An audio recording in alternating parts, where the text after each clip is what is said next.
To calm down. For most of England and Wales, a dry, bright day. Any early showers over northwest England should fade, and same goes for Northern Ireland.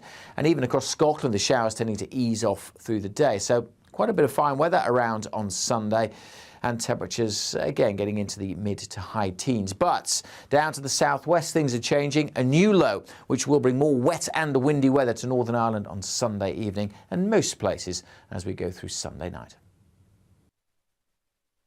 Weekday afternoons on GB News, we've got the whole of the UK covered. From 12 to 3, it's GB Newsday with me, Mark Longhurst. And me, Gloria Di Piero. You'll get the very latest on everything that's been going on across our great nation. And from 3 till 6, watch out for GB News Live with me, Patrick Christie's. I'm not here to mess around. With all the biggest topics and guests, you will always be up to date. GB Newsday and GB News Live from 12 p.m. Only on GB News. The People's Channel, Britain's news channel.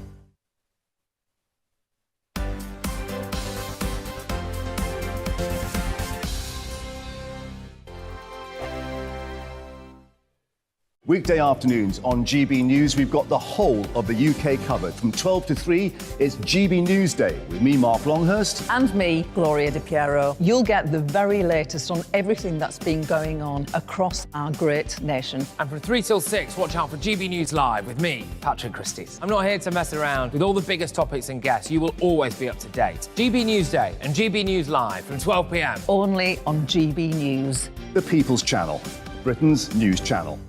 Hello there, it's Eamon Holmes here from Breakfast on GB News. We're not just on your television and your screens, you know. We're on DAB plus digital radio, so you can listen to your favourite shows on the move. If you've not yet listened to GB News Radio, it's very simple. We're on your radio player and TuneIn apps, on your smart speaker, phone or tablet, or online at gbnews.uk. Take us with you wherever you go. GB News Radio. You never have to miss a moment of the People's Channel.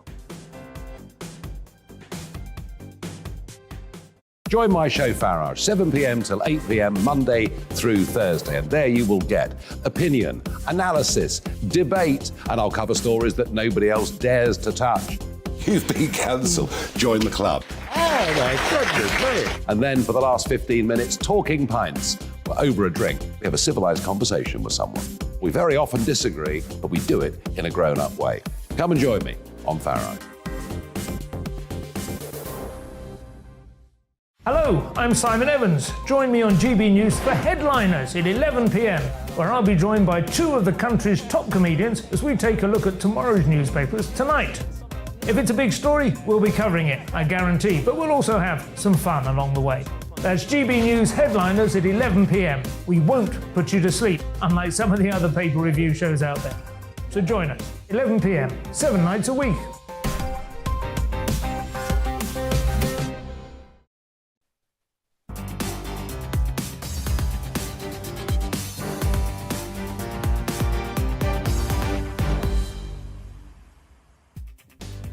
One minute past 12. Hello, you're watching GB Newsday with me, Alastair Stewart. Coming up, the Chancellor has hurried back to the United Kingdom with expectations growing that he's about to make another major U-turn and rumours that he may even have been sacked. Well, the Prime Minister is certainly set to speak this afternoon, holding a press conference in Downing Street at 2 o'clock. The pressure on the government to U-turn on its mini-budget has been intensifying over the last few weeks. And according to reports, it could be corporation tax proposals on the chopping line. We'll have live and continuing coverage here on GB Newsday. But before that, let's bring you right up to date with all of the other news.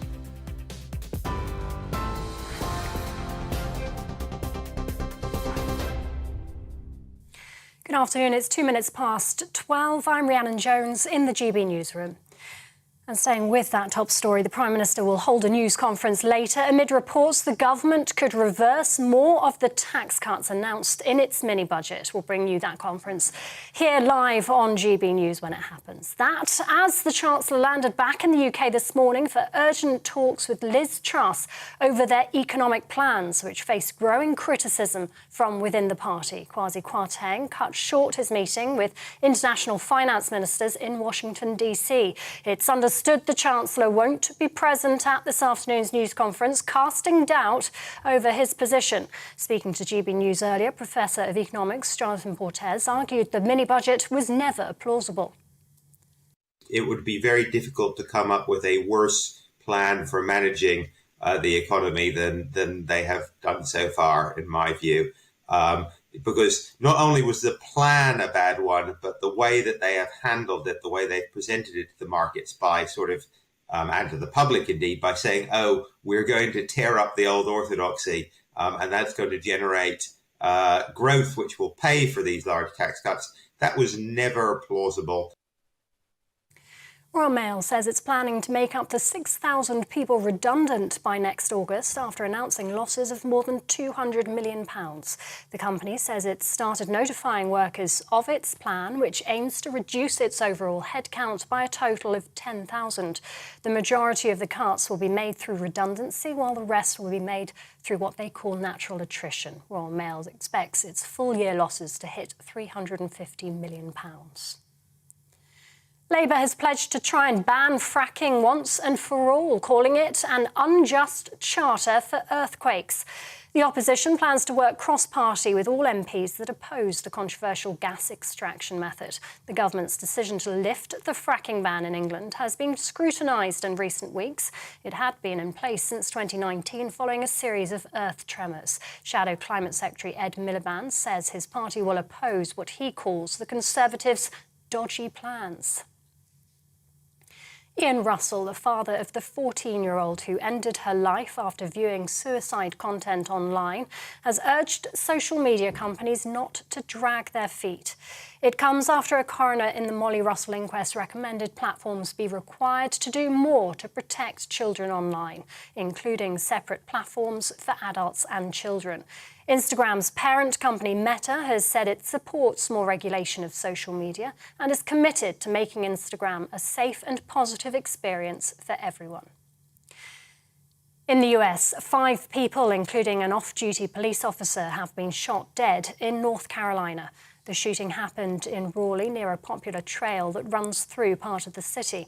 At least 2 other people, including another police officer, were wounded and taken to hospital. Police say a suspect has been arrested. The motive for the attack is not yet known.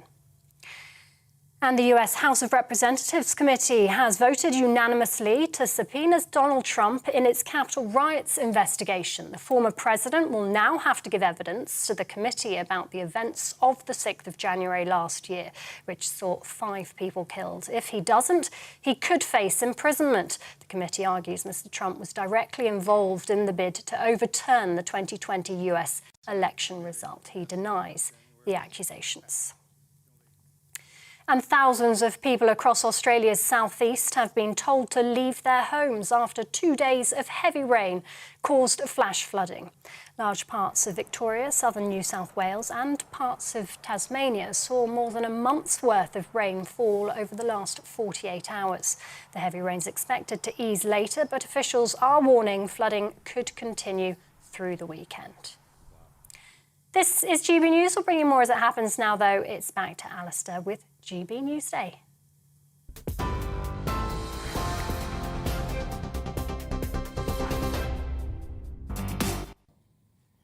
Rhiannon, thank you very much indeed. There are a few facts about, so let's get those out in the open straight away. The Chancellor of the Exchequer is back in Britain, having cut short his trip to Washington for meetings of the International Monetary Fund and the World Bank to address the greatest political and economic turmoil in decades. A Times newspaper reporter is saying that Kwarteng has already been sacked and that things are moving, and I quote, very, very quickly. Now, to stress, nothing official yet from him or indeed from Liz Truss, but we do know that there'll be a Downing Street briefing later this afternoon. We're being told around about 2 o'clock. So we here at GB News will be on air live for that, and we'll bring it to you uninterrupted, and then we'll comment upon it afterwards. Meanwhile, the newspapers are pushing the line that a coup is imminent, with both of them being replaced by a double act of runners-up, Rishi Sunak and Penny Mordaunt. Now, this country's always enjoyed politics as a blood sport, whatever the stakes. Leaders are vilified, their policies mocked, while the opposition are elevated to dizzying heights without a vote even being cast. It's also gold dust to the conspiracy theorists. Men in grey suits, and to be honest, most of them mainly are men, plot to impose their chosen candidate in a palace coup. A politically motivated media piles in because we love a good story, and blood on the carpet sells newspapers and boosts ratings. And it isn't only the hard left saying that the markets and the money people always get what they want. The Quasi Kwarteng budget spooked the markets, no doubt about that, either through a raft of unfunded tax cuts or just eye-watering levels of borrowing with no plan to repay it, or perhaps a combination of both. Tory MPs, most of whom wanted Sunak as leader rather than Truss, have reined in on her with a vengeance in briefings and among themselves in the 1922 committee of Tory backbenchers. Labour says very little. They probably don't need to, as our GB News People's poll demonstrates. So, over the next 3 hours, we'll be across every twist and turn and try to make some sense of them all. This is New Day on GB News.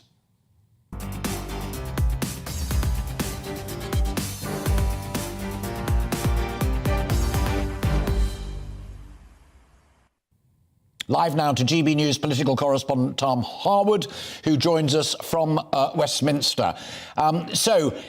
As I said at the very, very beginning, there are a few facts. He's back. There's going to be a briefing. But what are you picking up as you stand there with the Palace of Westminster behind you? Yes, there's an eerie mood here in Westminster. Of course, most members of Parliament are not in the building behind me today. Friday, of course, traditionally the day in which members of Parliament get back to their constituencies. And yet there's one individual, one member of Parliament, who's done the opposite, hurtled towards London. Of course, the Chancellor, at least he still is Chancellor, last time I checked, Quasi Kwarteng, of course, flying in this morning, landed over an hour ago now on his way back to central London. The big question is, has he been fired? But to some extent, the bigger question is, who will replace him? Yes, the political lobby in Westminster has moved on from the will they, won't they of the question of sacking to the who will replace him question. It seems almost a done deal, perhaps as soon as we learned that the Prime Minister would be hosting this press conference alone, not next to her Chancellor, her very close political ally, that it became more and more clear who will be the second shortest serving Chancellor in the history of the United Kingdom. The big question is, who then replaces him? Well, of course, there's the continuity option. Chris Philp is currently Chief Secretary to the Treasury. That would be a bold move and perhaps not one that the Parliamentary Party would take too kindly to. It would be the sort of nothing has changed option.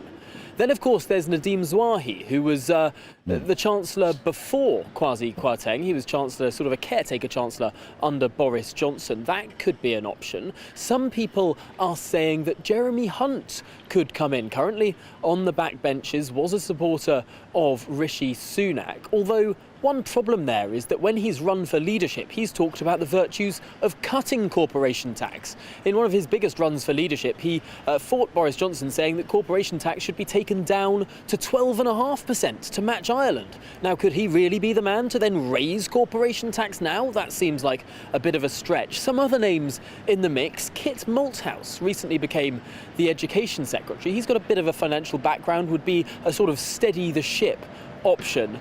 And so there are just many names that are swirling around there. If I were a betting man, perhaps Sajid Javid might be the most market-friendly option. Of course, he was removed as Chancellor over a dispute under Boris Johnson's government over fiscal propriety. He's someone that really does care about balancing the books, so potentially that could be a wise choice.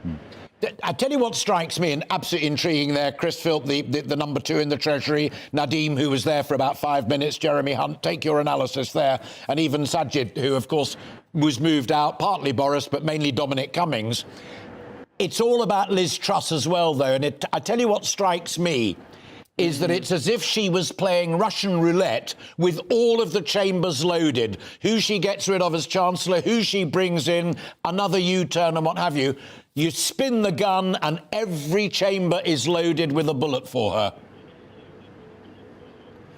I think that's a fair analysis. It was just about 3.5 hours ago that Number 10 was saying that the Chancellor and the Prime Minister are in lockstep. These, of course, are two incredibly close political allies, both elected at the same time in 2010, co-authors of a book in terms of how the British economy should be unchained.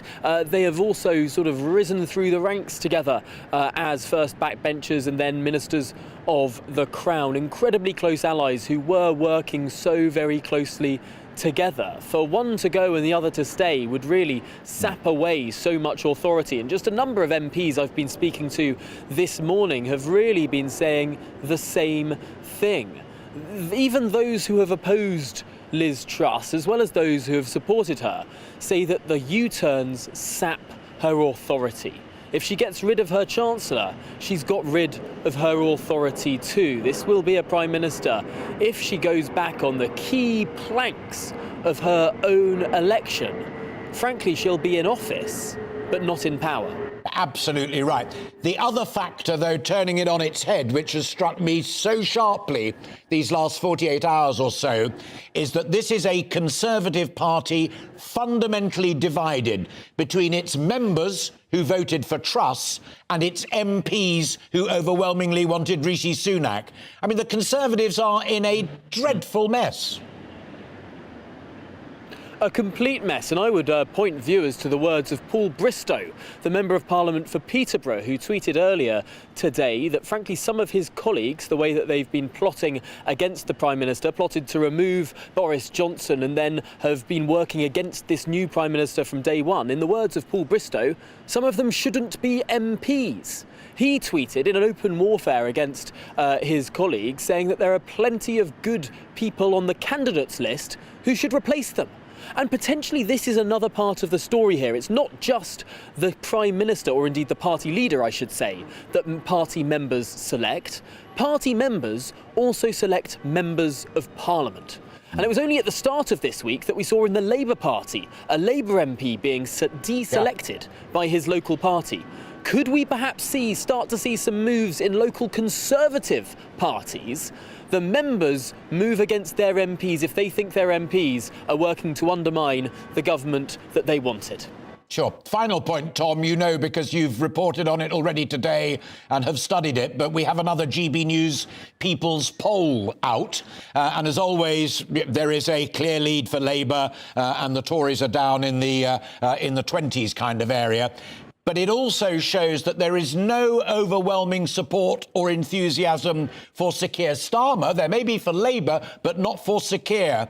As many people have doubts about his leadership as have doubts about Liz Truss's leadership. And in both cases, 1 in 5 of those asked said, I don't know, I haven't made my mind up yet.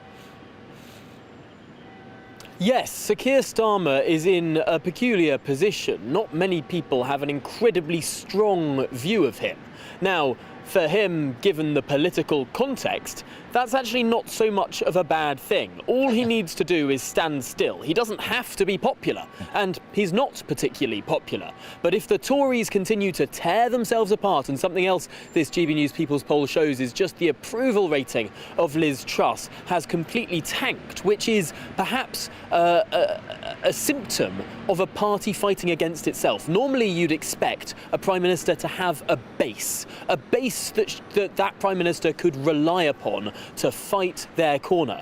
The problem that Liz Truss has found is that even those that would normally be her ideological allies defending her to the hilt, they are irritated with her too, because she's U-turned on that ideological agenda that she came into number 10 with. If she can't reduce the tax burden, if she can't push through supply-side reform, frankly, those that would ordinarily be her vanguard, her no-turning-back group, as Margaret Thatcher had in her years in office, frankly, that doesn't exist for Liz Truss, because there are a number of people who you would think would be supporting her to the hilt, who have been so irritated by the U-turn and perhaps now this next U-turn and maybe even the defenestration or the imminent defenestration of the Chancellor of the Exchequer. Frankly, there are very few people who are willing to support her.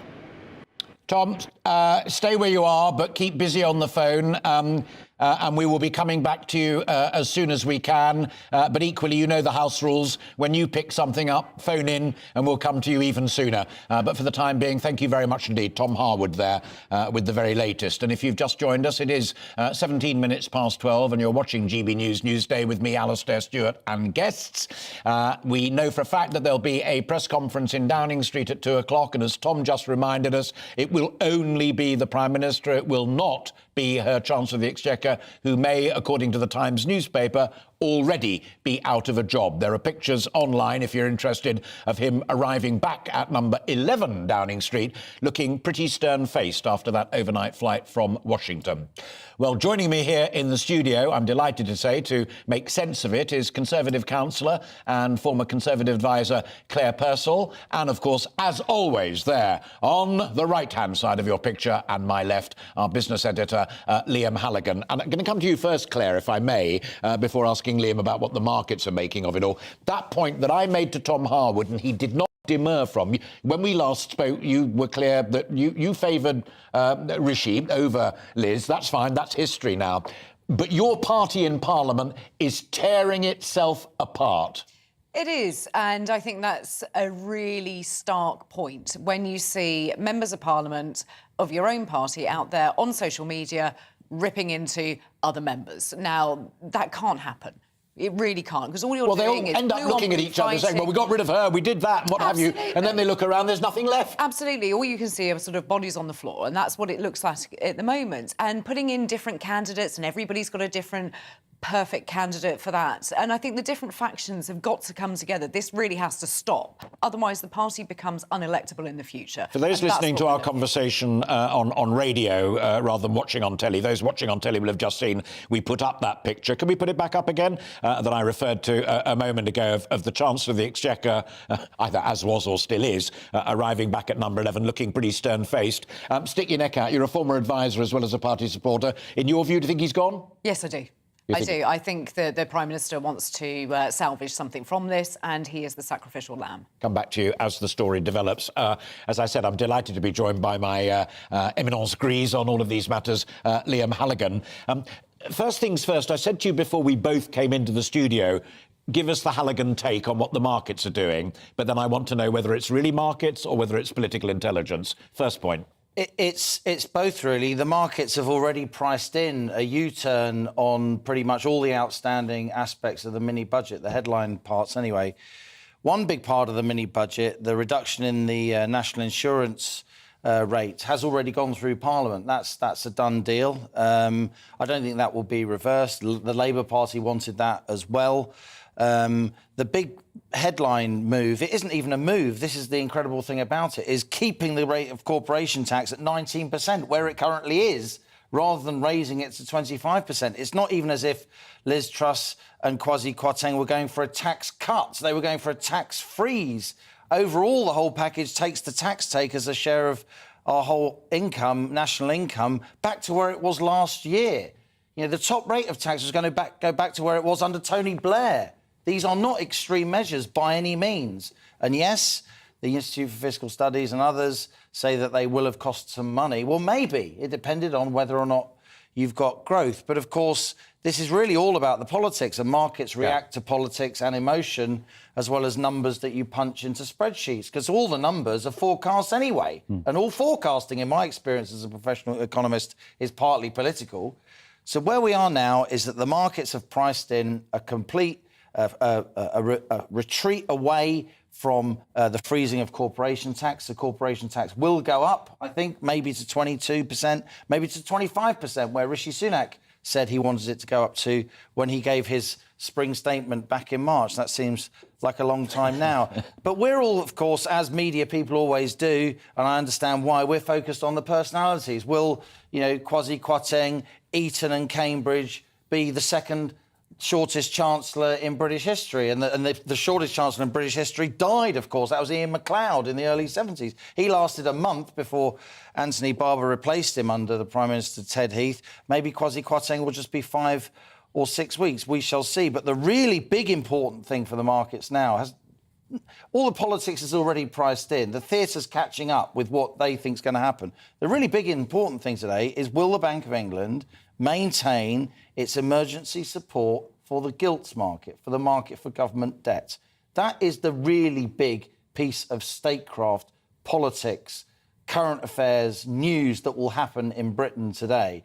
And on that, we just don't know. Will Andrew Bailey decide to take that emergency support away? Because if he does, the gilt markets have already priced in that he'll carry on the Bank of England buying government bonds. If he decides not to buy government bonds, borrowing costs are going to spike and the political drama will become a genuine political crisis. Truss launched her leadership campaign, and I interviewed her about it twice, in a pursuit of growth, which normally markets like and the city likes. And now that's being reversed, hand over fist, hand over fist. And if, as you rightly say, the idea of not increasing corporation tax, but putting it up 19 to 25, as Rishi Sunak wanted, it's not just the MPs scratching their heads about it. That's thousands of small business people out there, from chimney sweeps to bakers, chip shops who pay corporation will be tax. Paying more taxation, laundrettes pay will not corporation be tax. employing other people, will not be expanding their markets and their businesses. Is that what the city really wants? That's why a lot of this, frankly, Alistair, and I use this word advisedly, is completely nuts. A lot of this is nuts. They did not want to go to some, Hayekian sunlit upland of no taxation. They wanted to take taxation back from where it currently is, which is at its highest level for 70 years. That's where we are. When the mini-budget came out, the IOD, the Institute of Directors, the CBI, the Confederation of British Industry, the FSB, the Federation of Small Businesses, they all welcomed it. Now, what I immediately said the moment it happened in this studio was, that's a mistake to lower the top rate of tax for the top 2% of earners in the middle of a cost of living crisis, as the winters are drawing in and people are scared about their bills. So the mood music and the timing of some of the elements of the mini-budget was politically inept. I called it tin-eared. But I still don't think the overall package is deeply irresponsible the way it's being painted out to be. But the markets, they know that the political class have got the bit between their teeth. They know that the Tory backbenchers do not like Truss, and they've never really liked her. They know that the MPs were split three ways between Mordaunt, Truss and Sunak. They know Sunak's on manoeuvres. They know Mordaunt's on manoeuvres because they talk to some of the same advisors that we do. And so for me, this is largely about political drama and personalities than actual numbers. Yeah, but watch that movement on the bond markets, you say, because people on private pensions are pretty close to that argument. What we've seen just in the last few moments is that government borrowing costs have fallen back, and that will mean mortgage rates, as they ripple out across the economy, will come slightly down again. So this is a lot of drama, of course, but it really does matter to people's livelihoods.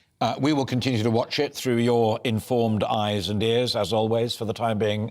Liam, thank you very much indeed. Claire, I've asked you to stay around as well. And do feel free to use your phone on mute to find out from your friends and contacts what's going on, and nudge me when you want to come in again. But for the time being, Claire Purcell, thank you very much indeed. It's 25 minutes past 12. Coming up on GB Newsday with me, Alastair Stewart, we'll be looking into the latest GB News People's Poll, as I said a moment ago to Tom, with Professor Matthew Goodwin. But before that, we're going to take a quick break.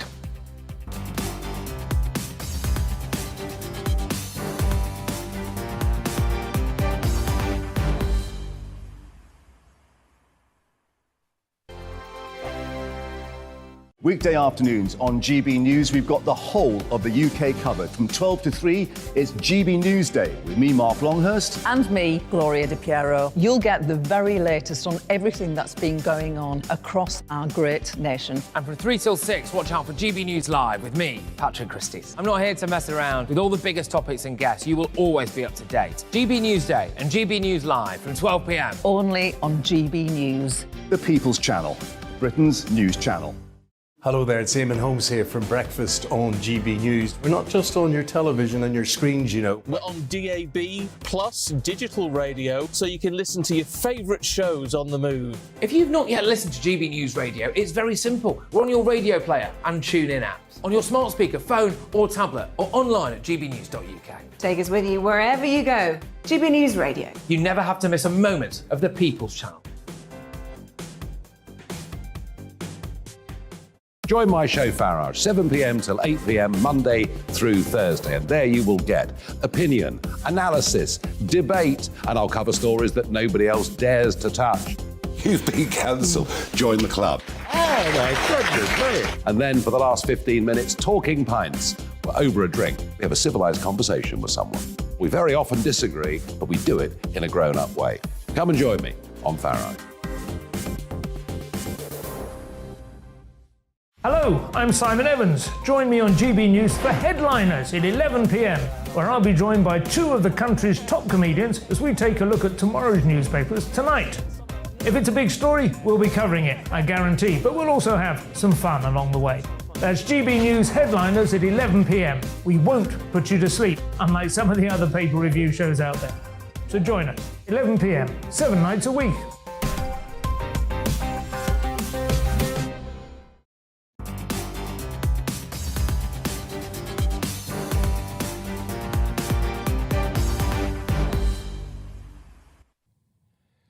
Welcome back. You're watching Alastair Stewart here on GB News with GB Newsday. Now, if Liz Truss didn't have enough problems on her plate already, she appears to be continuing her downward slide in the affections of voters. A GB News People's poll. It's a proper opinion poll with a proper sample. It's not just phone in or tweet what you think about it. It's done properly, and it's published this morning. So let's have a quick look at some of the main points. We asked if they would vote, if there were a general election tomorrow, who would they vote for? Labour's lead has increased on last week from 32 points to 34 points. We also asked if people would vote to rejoin the European Union. 41% of our panel are in favour of rejoining, with 32% remaining against and 20% who have preferred not to say. That's quite interesting. Do let us know what you think about that. gbviews at gbnews.uk. We also asked our panel whether they would support Liz Truss in loosening immigration rules. 32% support the Prime Minister, with 27% against. Well, joining me now to discuss that is academic and professor of politics, Matt Goodwin, who was involved in constructing this poll. Matt, forgive me, voting intention is pretty clear, so I'm going to almost take that as read because it's just part of a rolling trend right now. But half of this panel were neither favourable to either Liz Truss or Sir Keir Starmer, around about 40%. Both said, I'm not quite sure, or I definitely don't want them. So, in a sense, at that level, it's still all to play for. Well, I think you're absolutely right, Alistair. We've got a lot of voters out there who are incredibly frustrated with all of the options. They're not falling in love with Liz Truss and the Conservatives, and they're not falling in love with Keir Starmer and the Labour Party. And I think it seems to me, Alistair, maybe you share this view, that British politics seems ripe for something new. It just seems like people are so sick and tired of what they're being offered at the moment that they're just sort of searching around, looking. And that also includes, by the way, many of those people who are probably watching this show who voted for Boris Johnson in 2019 and who are not really enthusiastic about the current direction of the Conservatives. So it's looking pretty dicey out there.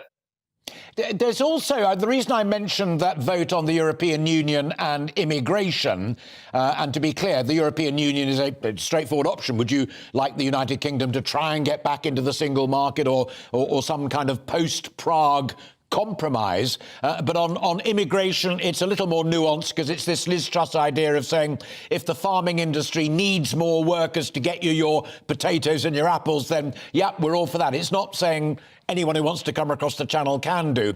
But what struck me about those 2 points is not only are you right, and I do agree with you, that there is an appetite for something different, but those minds out there of our blessed voters are wide open and up for it.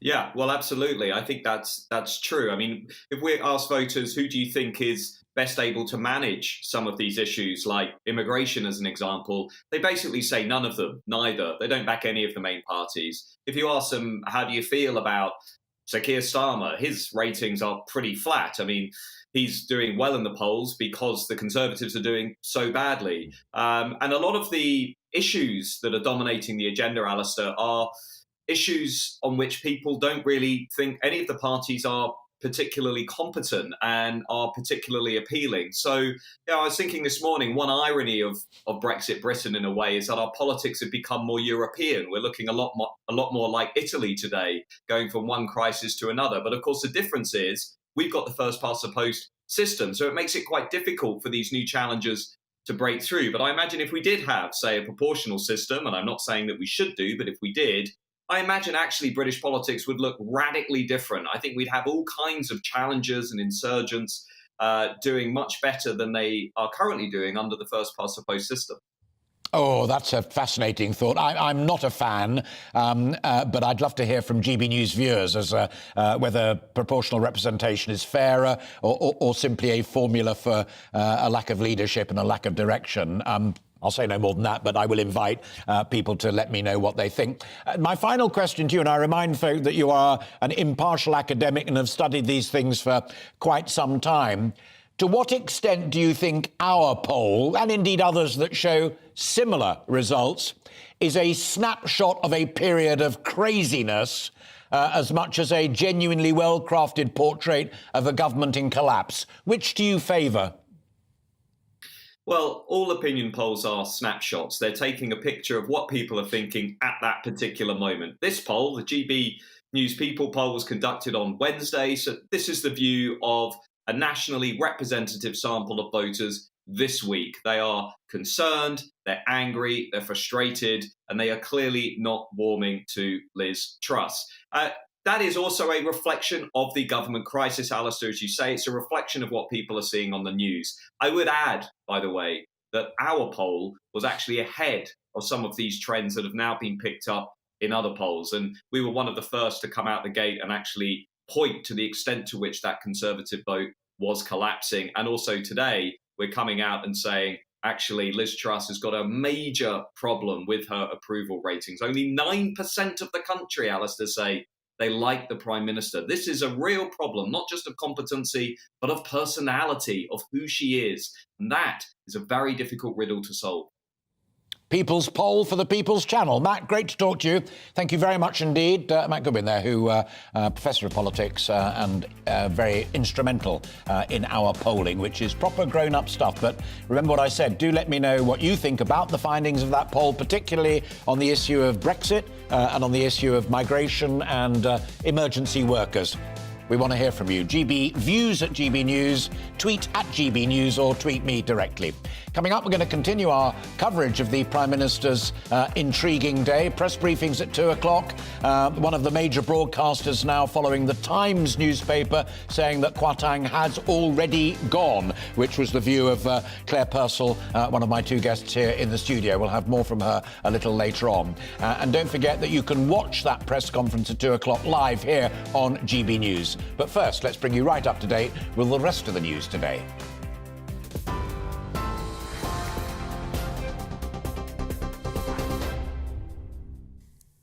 Good afternoon, it's 12:35. I'm Rhiannon Jones in the GB newsroom. As Alistair said, it's being reported Quasi Kwarteng has been sacked as Chancellor. That as the Prime Minister's set to hold a news conference this afternoon, and we'll bring you that here live on GB News. In the last half hour, Mr Kwarteng was seen arriving at Downing Street. He'd cut short his meeting with international finance ministers in Washington, DC. Amid speculation, the government's about to do another mini-budget tax U-turn. Royal Mail says it's planning to make up to 6,000 people redundant by next August after announcing losses of more than £200 million. The company says it started notifying workers of its plan, which aims to reduce its overall headcount by a total of 10,000. In the US, 5 people, including an off-duty police officer, have been shot dead in North Carolina. The shooting happened in Raleigh, near the popular trail that runs through part of the city. At least 2 people, including another police officer, were wounded and taken to hospital. Police say the suspect has been arrested. The motive for the attack is not yet known. Thousands of people across Australia's southeast have been told to leave their homes after 2 days of heavy rain caused flash flooding. Some areas have seen more than a month's worth of rainfall over the last 48 hours. Though heavy rain is expected to ease later, officials are warning flooding could continue through the weekend. And climate activists have been arrested after throwing tinned soup at one of Vincent van Gogh's most famous paintings to protest against fossil fuels. The Just Stop Oil protesters threw tomato soup at the 1888 work Sunflowers this morning. The Met Police says both have been arrested for criminal damage and aggravated trespass. This is GB News, TV, online and DA+ radio. Now it's back to Alistair.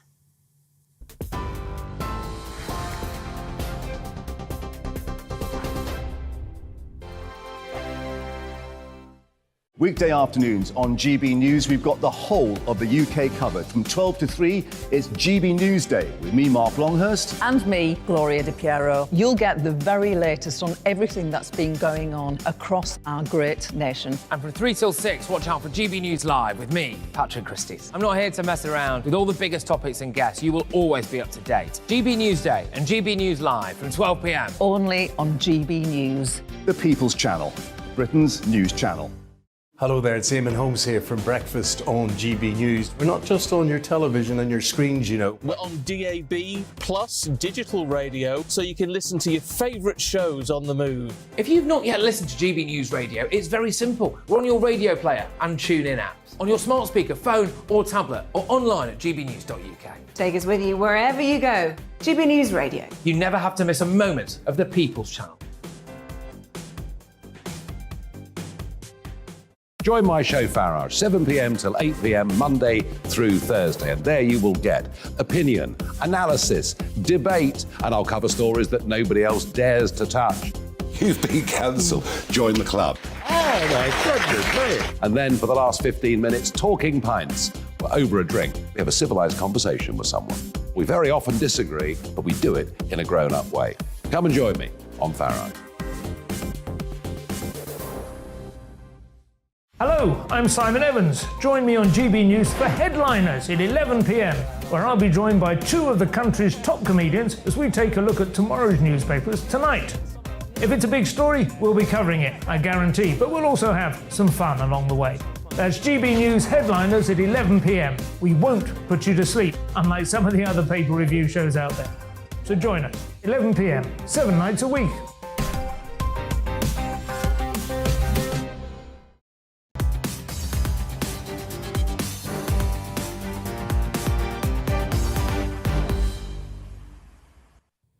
I was hoping to say it's exactly 20 to 1, but in fact it's 8 seconds past that. But there you go, 20 to 1, thereabouts. You're watching Alastair Stewart here on GB News Newsday, and we return to our top story.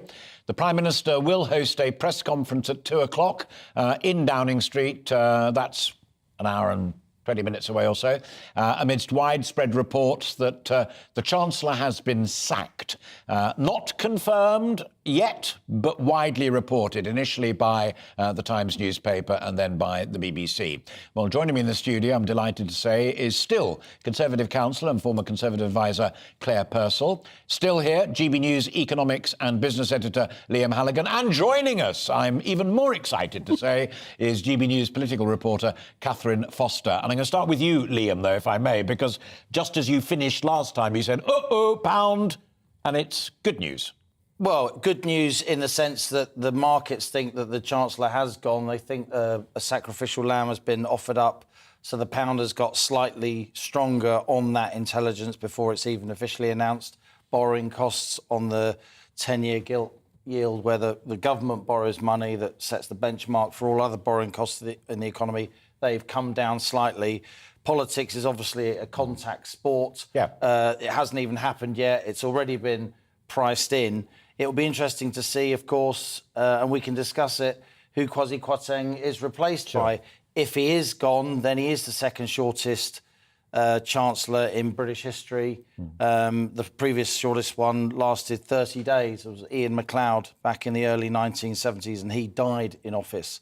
All in all, this would be pretty difficult for Quasi Kwarteng to swallow, but the Conservative Party needs to rebuild itself if this prime ministership, frankly, is going to survive. To be crystal clear, when I said good news. I wasn't making a political comment. I mean, good news in the sense it eases some of the inflationary pressures. It eases some of the pressure on interest rates. Exactly, because there is an ambivalence about whether a rising pound or a falling pound is good or bad. A falling pound, of course, makes our imports cheaper. It makes our exports more competitive. But as a falling pound comes, it does inject inflation in the system, not least because we're talking about it falling against the dollar, and the dollar is the benchmark for all fuel that we import. You know, sure. Oil is priced in dollars, so a weaker pound means that fuel is more expensive. Yep. OK, let's move on then to pick up one of the points that Liam made there, the speculation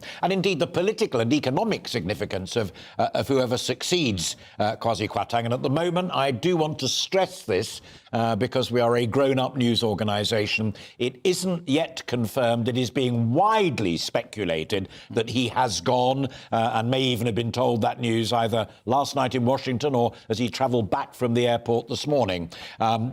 And with me to discuss that, I'm delighted to say, is Catherine Foster has joined me, GB News political reporter, and also Claire Purcell is still with me. Catherine's still on the phone, which is great, and that's what she's paid to do. So I'm going to come to her next and come back to you. You called it quite some time ago, but what you didn't dig deeper into, which I'd like you now to do, is that list of possible runners and riders that Tom Harwood shared with us at the top of the programme. Chris Philp, the number 2 in the Treasury, Chief Secretary. Nadeem Zahawi, who was there for 5 minutes, the hero of the vaccine rollout. Jeremy Hunt, former Health Secretary and Chair of the Health Select Committee. And the great Saj, who was there for a wee while longer but fell out with SPADs. Well, that's right. And I think it was a really interesting list. And if we take it from the top there, Chris Philp, I think would be quite a bad choice. If you think the Conservative Party is divided at present, it will only get worse. I don't think he perhaps has the right stance within the party. I don't think he's made too many friends. It's not a good one. It's quite interesting. Jeremy Hunt's name always comes back up the list. But again, I don't think that's a really bright idea. I would like to see Sajid Javid making a comeback. I think he would be very good. Nadeem Zahawi is always a safe pair of hands. But I think that what the problem we have with Liz Truss's decision, if this has indeed gone ahead, as you said, this is widely speculated, she is very ideologically close to Quasi Kwarteng. So what does this say about her premiership if she has just sacked the person who basically has her own views? Fascinating. Worrying. Although she did try the defence of it was your idea, not mine, on the 45p rate. She did. There was a bit of sort of slopey-shouldered action going on. This was the Chancellor's decision, removing herself from it. But she is the Prime Minister, so I don't think people believe that. Catherine, can I interrupt your checking? No, I've just done. If the director takes a wide shot, hold it up, go on, show. There we are. You see, that's the way. That's journalism in the 21st century, and quite right too. And Liam does it the same with all of his charts and stuff like that. Your views on runners and riders, but I tell you the other thing that crossed my mind while Claire was giving those very thoughtful comments upon them. No mention of the Times newspaper's dream team of either Penny Mordaunt or Mr. Sunak himself. Yes, that has been speculated on for some time. Paul Goodman, editor of Conservative Home, wrote about this a couple of days ago. In fact, The Independent mentioned it even a week ago. The idea, and apparently there's 20 or 30 Conservative grandees getting together to try to somehow install what they see as a unity ticket of Penny Mordaunt and Rishi Sunak in some combination. Who knows what that would be? Because, of course, there is now, unfortunately for Liz Truss, she seems to be now in a position where she has managed to upset almost everybody. And apart from the markets, her main problems are within her own party. She's upset her supporters by the way. But as Claire was suggesting, an awful lot of Tom Harwood's runners and riders, and yours as well, have also managed to upset significant parts of the party in recent times as well. I mean, there isn't a blindingly obvious clean pair of hands out there. There isn't, and clearly Rishi Sunak and Penny Mordaunt would not be palatable to many Tory MPs within the party, and Rishi Sunak specifically is and was blamed by many and Conservative Party members for bringing Boris Johnson down. And of course, they got rid of Boris Johnson because they thought he was going to lead them to defeat in the next election. And now, judging by the polls, obviously it's a long way to the next general election, potentially January 2025. But it looks at the moment like they're heading to even worse defeat. And now they really are fighting amongst themselves about which is the least bad option, and there is no clarity on that. When Boris... Liam Halligan is champing at the bit. Final quick comment from you, and then we've got an important comment from Labour. When Boris was deposed, if you like, the Tories were 5 points behind in the opinion polls. A lot of them would be thinking if only they were there now. For me, this all comes back to the problem is with the Tory party's own rules. I was talking with Norman Lamont earlier this week, of course, who knows a lot about financial turmoil. He was Chancellor in the early 90s when we came out of the exchange rate mechanism. And he was saying that the threshold to have a leadership contest, just 15% of MPs, is far, far too low. And it makes the Conservative Party in Britain at a point like this ungovernable. Conservative MPs often have to do things in office that their backbenchers don't like. That's what leadership is. And if the threshold to have another leadership contest is just 15% of MPs... Sorry, can I just say it has been confirmed by PA Media that the Chancellor has been sacked over the mini-budget chaos. Give folk at home who are kind enough to be listening and watching us what the Press Association means in this context. Press Association is a news organisation, we call it The Wires, and they break stories when they have been comprehensively sourced and they are 100% sure that they're accurate. So we heard from The Times in the last hour, that was one source. The BBC were also saying it, that was another. But often we will wait till something is on PA to take it as definitive. OK, so it brilliant. has definitely happened. Thank you all very much indeed. So just to confirm that, at 12:49, 11 to 1, Quasi Kwarteng is no longer Chancellor of the Exchequer. He has gone. Liz Truss, the First Lord of the Treasury and, of course, Prime Minister for the time being, is giving a press conference on her Todd at 2 o'clock, just a little over an hour away.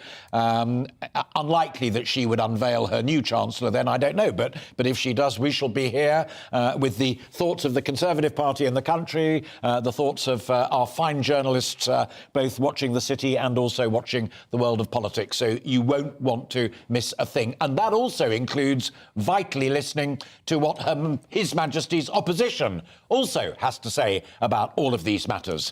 And Labour's Shadow Chancellor, Rachel Reeves, has released a statement saying, and I quote, "A humiliating U-turn is necessary, but the real damage has already been done to millions of ordinary people now paying much higher mortgages and struggling to make ends meet. This is a Tory crisis made in Downing Street. They have plunged our economy into chaos and crisis with Truss's discredited trickle-down approach. It won't be forgiven or forgotten." So that's Rachel Reeves, the Shadow Chancellor of the Exchequer.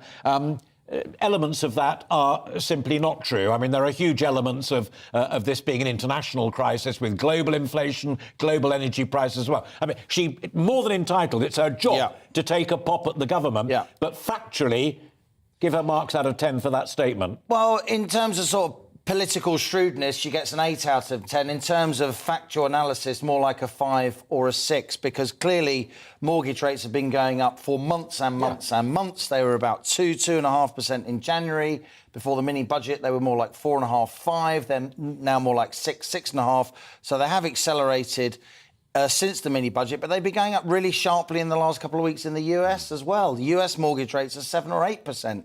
But of course, it's Labour's job to be to put as negative a spin on anything that the government does as they possibly can. What I would say is I'd have liked to have seen a bit of emollients from Rachel Reeves. She's a very financially literate person. Used to work in the bank. She used to work in the Bank of England, and she knows that these borrowing costs can ease quite soon as well. And she also knows that for all the chaos on financial markets, the government has guaranteed to cap energy costs. There's going to be a lot of fear out there, Alistair, particularly among more vulnerable households. A lot of people will be listening and watching to the broadcast media thinking that a lot of us think of this as some kind of indulgent parlour game, and they're trying to make ends meet and live difficult lives as the nights get colder and winter draws in. So I'd like to have seen a little less kind of blood and guts in that Rachel Reeves statement, a little bit more statesmanship, as she was, as you say, rightly taking a pop at the government. What will the reaction within the party in the country be to that from Rachel Reeves, that kind of statement?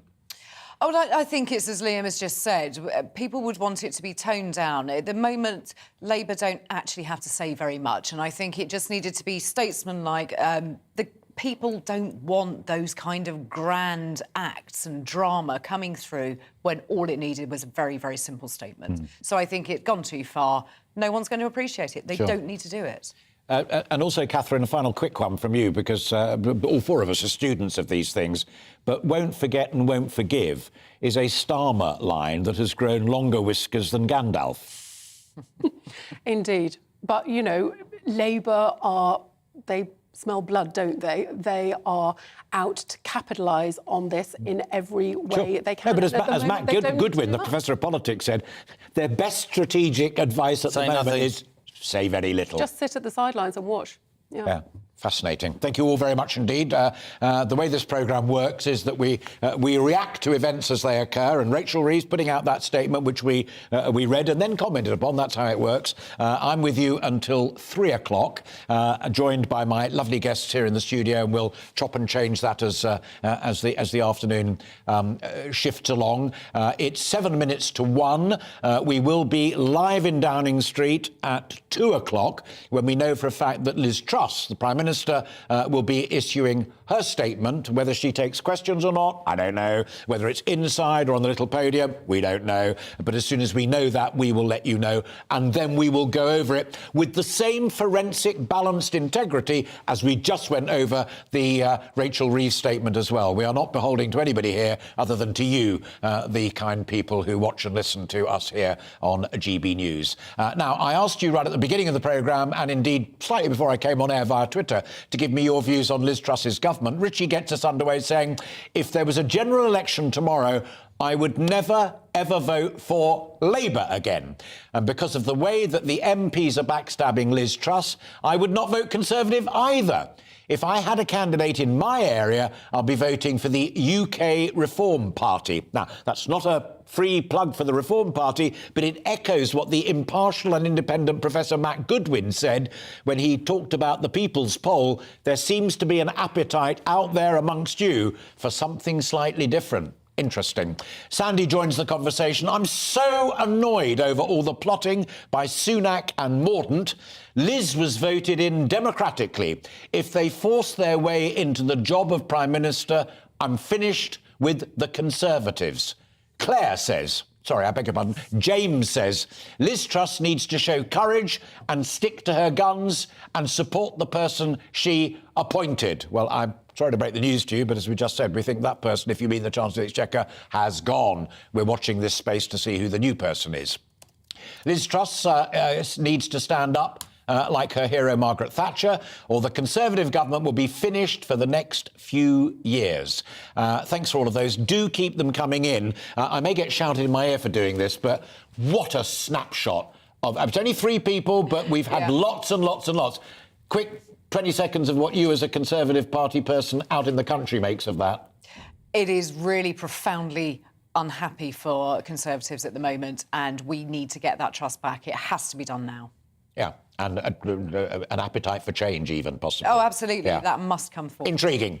Claire, thank you very much indeed for that. You are watching GB Newsday with me, Alastair Stewart, and my fine guests. We've lots more to come over the next 2 hours, so please don't go anywhere. But before that, let's bring you right up to date with the weather. Hello, Alex Deakin here with your latest weather updates. It's a mixed picture this weekend. Sunshine and showers on Saturday. most of us having a fine day on Sunday until some wet and windy weather arrives late on. It's a messy old pressure pattern as well. Low pressure systems up to the north, wiggling weather fronts down to the south and more weather fronts in between. Each of these will really just bring a band of showers across the country. In between those bands of showers, we've seen some fine and bright weather through the day today, but I think that most of the rain will tend to peter out this evening. We'll keep some showers going over Wales and the Midlands, and then later in the night some more wet weather will wash across Northern Ireland into parts of Scotland. Ahead of that, it'll turn quite cold with a touch of frost likely across eastern Scotland. Further south, it'll stay fairly mild.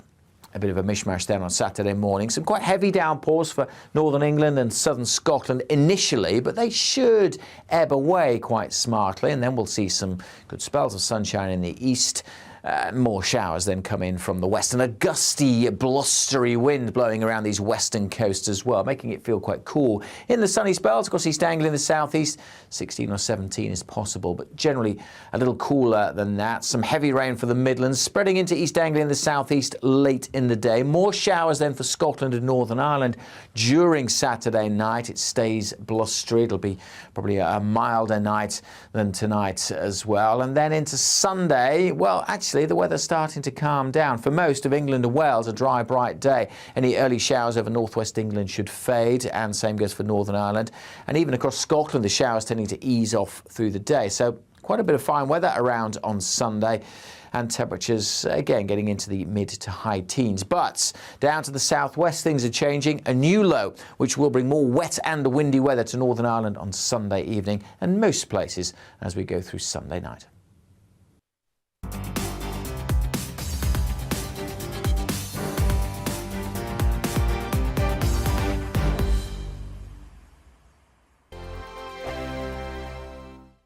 Weekday afternoons on GB News, we've got the whole of the UK covered. From 12 to 3, it's GB Newsday with me, Mark Longhurst. And me, Gloria Di Piero. You'll get the very latest on everything that's been going on across our great nation. And from 3 till 6, watch out for GB News Live with me, Patrick Christys. I'm not here to mess around with all the biggest topics and guests. You will always be up to date. GB Newsday and GB News Live from 12 p.m. Only on GB News. The People's Channel, Britain's news channel.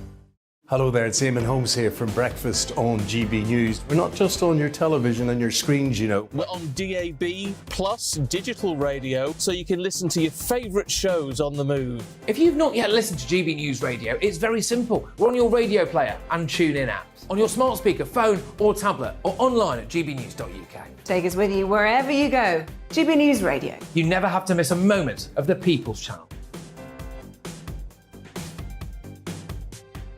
Join my show Farage, 7 p.m. till 8 p.m. Monday through Thursday. And there you will get opinion, analysis, debate, and I'll cover stories that nobody else dares to touch. You've been cancelled. Join the club. Oh, my goodness me. And then for the last 15 minutes, talking pints. We're over a drink. We have a civilised conversation with someone. We very often disagree, but we do it in a grown-up way. Come and join me on Farage. Hello, I'm Simon Evans. Join me on GB News for Headliners at 11 p.m, where I'll be joined by two of the country's top comedians as we take a look at tomorrow's newspapers tonight. If it's a big story, we'll be covering it, I guarantee, but we'll also have some fun along the way. That's GB News Headliners at 11 p.m. We won't put you to sleep, unlike some of the other paper review shows out there. So join us, 11 p.m, 7 nights a week.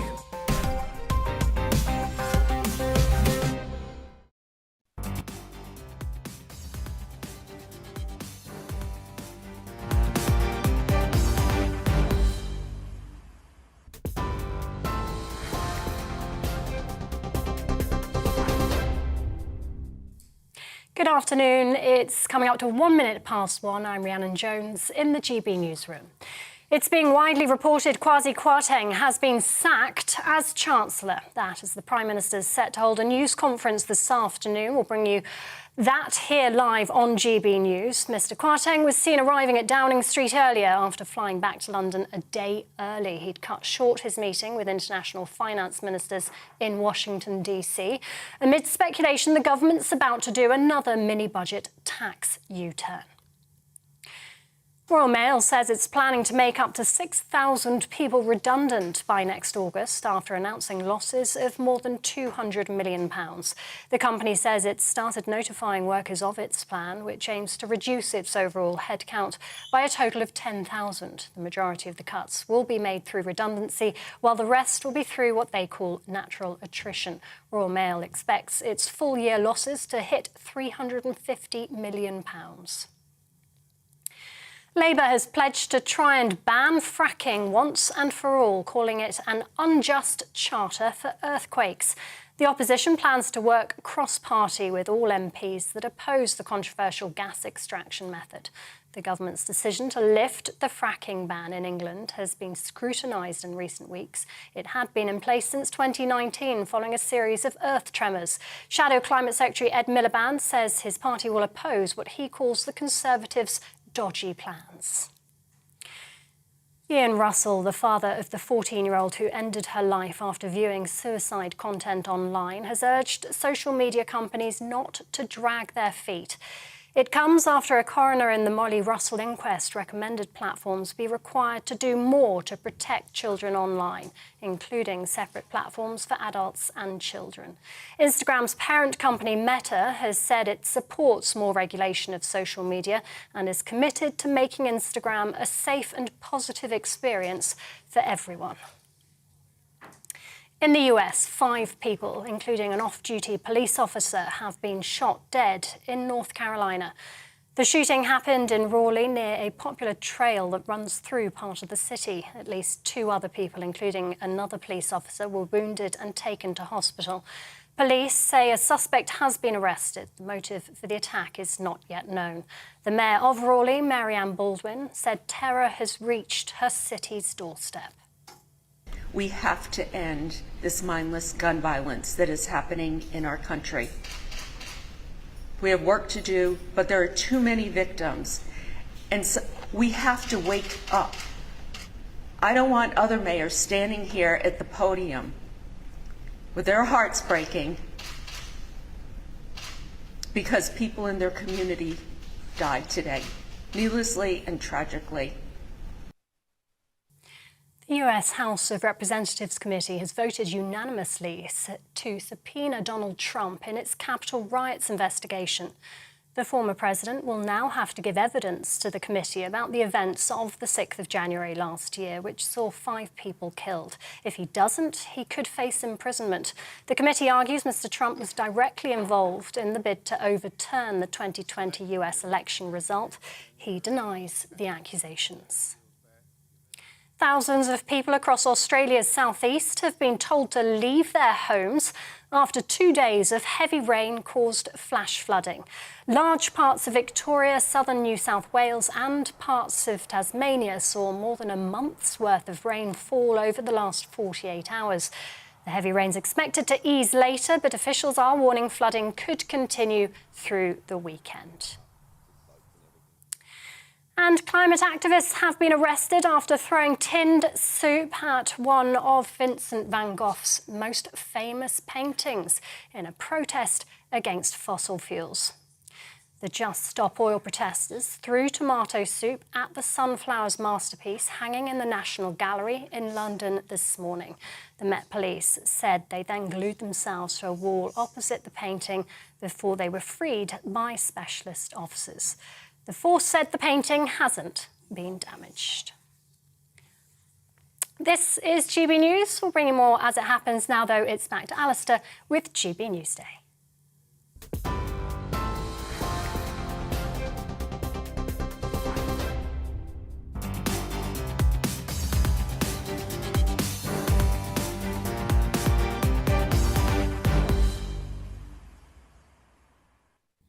Hello again, 1:05 and you're watching GB News. You've just had your news and now you're back with me, Alistair Stewart, on GB Newsday.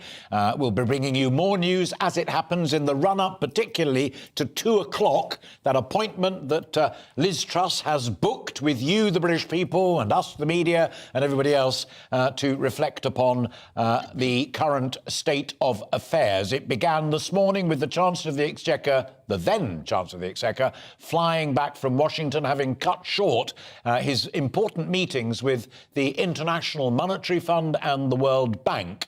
Well, Quasi Kwarteng is no longer Chancellor of the Exchequer. Catherine explained that it appeared on the Press Association wires, the kind of official source for journalism in this country, and the Chancellor of the Exchequer himself, former Chancellor of the Exchequer Quasi Kwarteng, has now issued a statement. He cut short that trip to Washington and is not appearing at the 2 o'clock press conference with Liz Truss. It began with the Times newspaper reporter breaking the story a little earlier on, and then everybody leapt on board saying it is likely to happen. Now, I'm just trying to find the statement, if we've got it from Quasi Kwarteng. Do we have it? I can read some of it. We don't have it yet. Catherine can read some of it. Let's go across to Catherine Foster. This is... So, a few minutes ago, you broke the story by quoting PA. You've now got Quasi. yes, so that now ex-Chancellor Quasi Kwarteng has, in the last couple of minutes, tweeted his letter to the Prime Minister, which confirms that he was indeed sacked. It begins, "Dear Prime Minister, you have asked me to stand aside as your Chancellor. I have accepted." I won't read you the whole thing, but in a nutshell, he says, "When you asked me to serve as your Chancellor, I did so in full knowledge that the situation we faced was incredibly difficult with rising global interest rates and energy prices.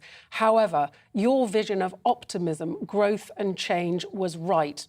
He goes on to say that following the status quo was not an option and that it is very important that they carry on, and also emphasising commitment to fiscal discipline.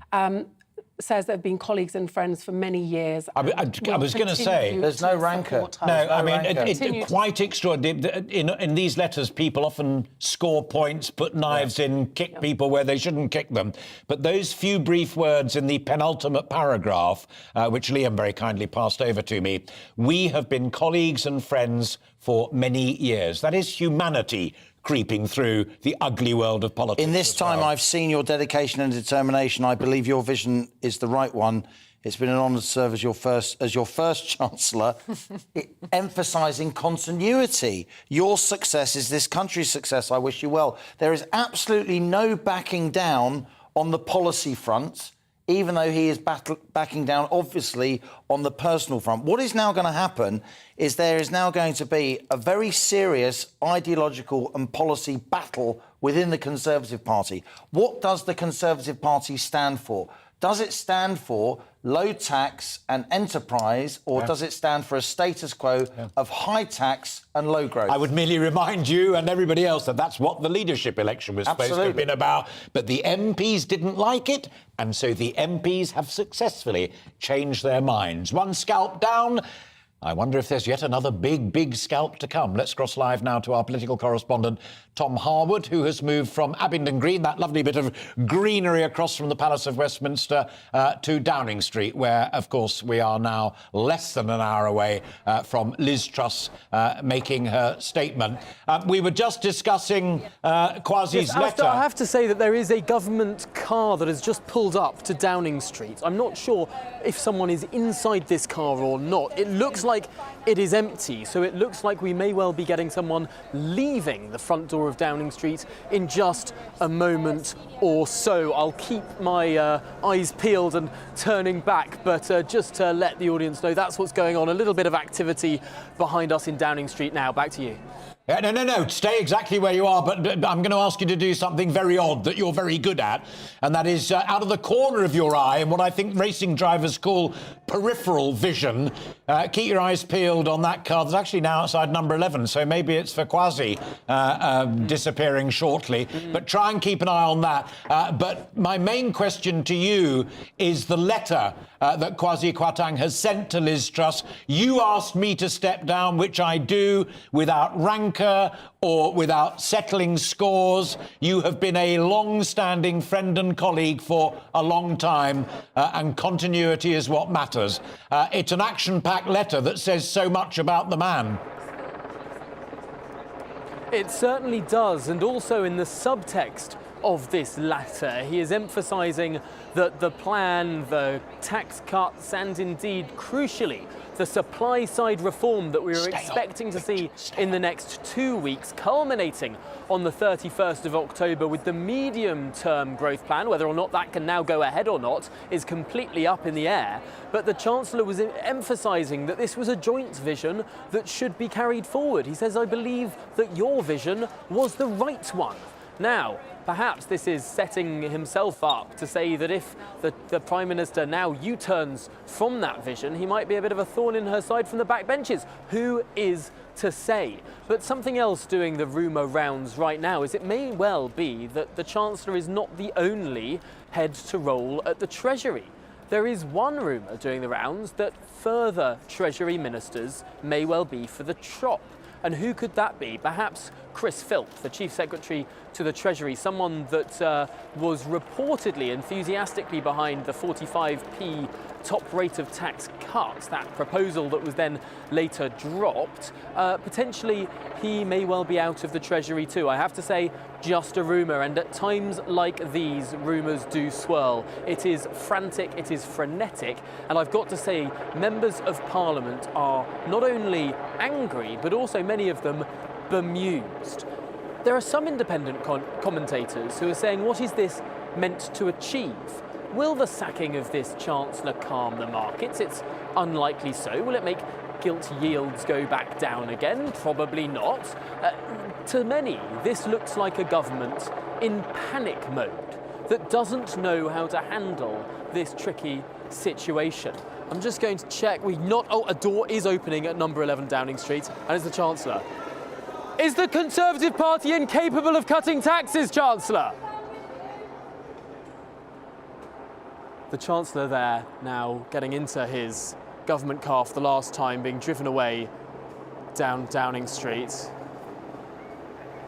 The country currently without a Chancellor, as Quasi Kwarteng there leaves the gates of Downing Street, zooming off, perhaps to go back to his home in Greenwich, which is also the home of the Prime Minister, or at least before she moved in to number 10. It's hard to state the level of allyship that these two individuals have. They live near each other in their family homes in London. Yeah. They entered Parliament together in 2010. They wrote a book together. They have been rising through the ministerial ranks together for many years now. They are so very linked, and yet now he has been sacked by her.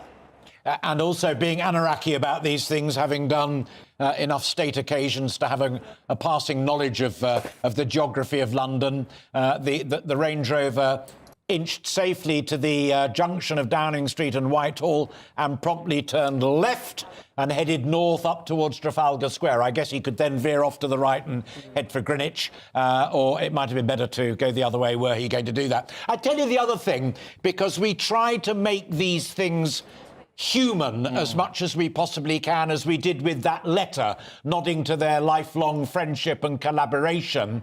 In that motor car with the former Chancellor of the Exchequer, one man. No red boxes, no special advisors, no secretaries. One man, driver and protection officer. You're on your own now, Quasi. Very, very true. And of course, for Quasi Kwarteng, for all Chancellors of the Exchequer, this street isn't just an office, it's a home too. Chancellors, of course, since the time of Gordon Brown, have lived actually above number 10 Downing Street, as the flat above number 11 Downing Street is ever so slightly bigger. And since Tony Blair became Prime Minister, that has been the abode of the Prime Minister. So yes, not just an office here, and leaving with no red box, leaving with no cardboard box, as famously Dominic Cummings did when he resigned as the Chief of Staff, in effect, to Boris Johnson, leaving Downing Street famously clutching his belongings. That did not take place today. Perhaps more arrangements will happen at a more subtle time when the world's media is not gathered on the street as we are today. But yes, a really remarkable moment. 39 days into the premiership of Liz Truss, and she's lost her Chancellor. Brilliantly captured and brilliantly summed up, Tom. I'm afraid the bad news for you is you have to stay where you are. And we'll be back with you certainly within about 45 minutes at most while we prepare for Liz Truss. Oh, just before, do you know, is she going to do it on the podium outside the front door, or is it one of those press conferences inside that rather elegant panelled room? I have to say, I have been refreshing my emails diligently because we are expecting to get some operational details about what is to take place later this afternoon. But as of yet, the understanding, and I stress this is an understanding, is that this will be in the traditional lobby briefing room over in number 9 Downing Street. We'll remember it well from COVID press conferences. I'll be going along to there, I understand, being in that audience, hopefully, to get a question of the Prime Minister too. Couldn't be in safer hands for GB News. Tom Harwood, thank you very much indeed. And a safe journey down the end of the road and turn left. So there we have it. The now former Chancellor of the Exchequer has left number 10 Downing Street in his Range Rover and published his letter to the Prime Minister on Twitter. In it he writes, "You've asked me to stand aside as your Chancellor. I have accepted." He goes on to say, "It is important that we move forward to emphasise your government's commitment to fiscal discipline. The medium-term fiscal plan is crucial to this end, and I look forward to supporting you and my successor to achieve that from the back benches. Your success is the country's success, and I wish you well." And just repeating that line at the very end of it, where Quasi Kwarteng reminded readers, of whom there will be very many, that he and the Prime Minister go back a long way and are soul brother and sister. But he is no longer her Chancellor, and we'll be hearing from her at 2 o'clock. Joining me now, I'm delighted to say, is Graham Stringer. Graham is the Labour Member of Parliament for Blakely and Broughton, and it's good of you to fit us in. So the Prime Minister will host that press conference at 2 o'clock, Graham. Rachel Reeves said, "This is a crisis exclusively made in Downing Street." Even you would admit that's nonsense, isn't it? I don't think it is. I would put it slightly differently. I'd say that there is a world crisis caused by the invasion of Ukraine and the inflation caused by coming out of COVID. On top of that, the government made such a mess of their so-called mini budget that this country is in a worse position than any other advanced country, and that is made completely in Downing Street. This is an embarrassment to the United Kingdom, both the budget itself and what it has done to people with mortgages, people with debt. Interest rates have gone up, the pound has gone down, and now we see the government falling apart before our very eyes. Incidentally, I interpreted Quasi's resignation letter rather differently than you did. I thought he'd had a barbed comment. He was basically saying, we've both pursuing the same policies, but I'm the sacrificial goat for this policy, but actually you are as responsible for the mess we're in as I am. So I didn't think it was quite as emollient as you did. Maybe I'm too forgiving, Graham, but I'll certainly.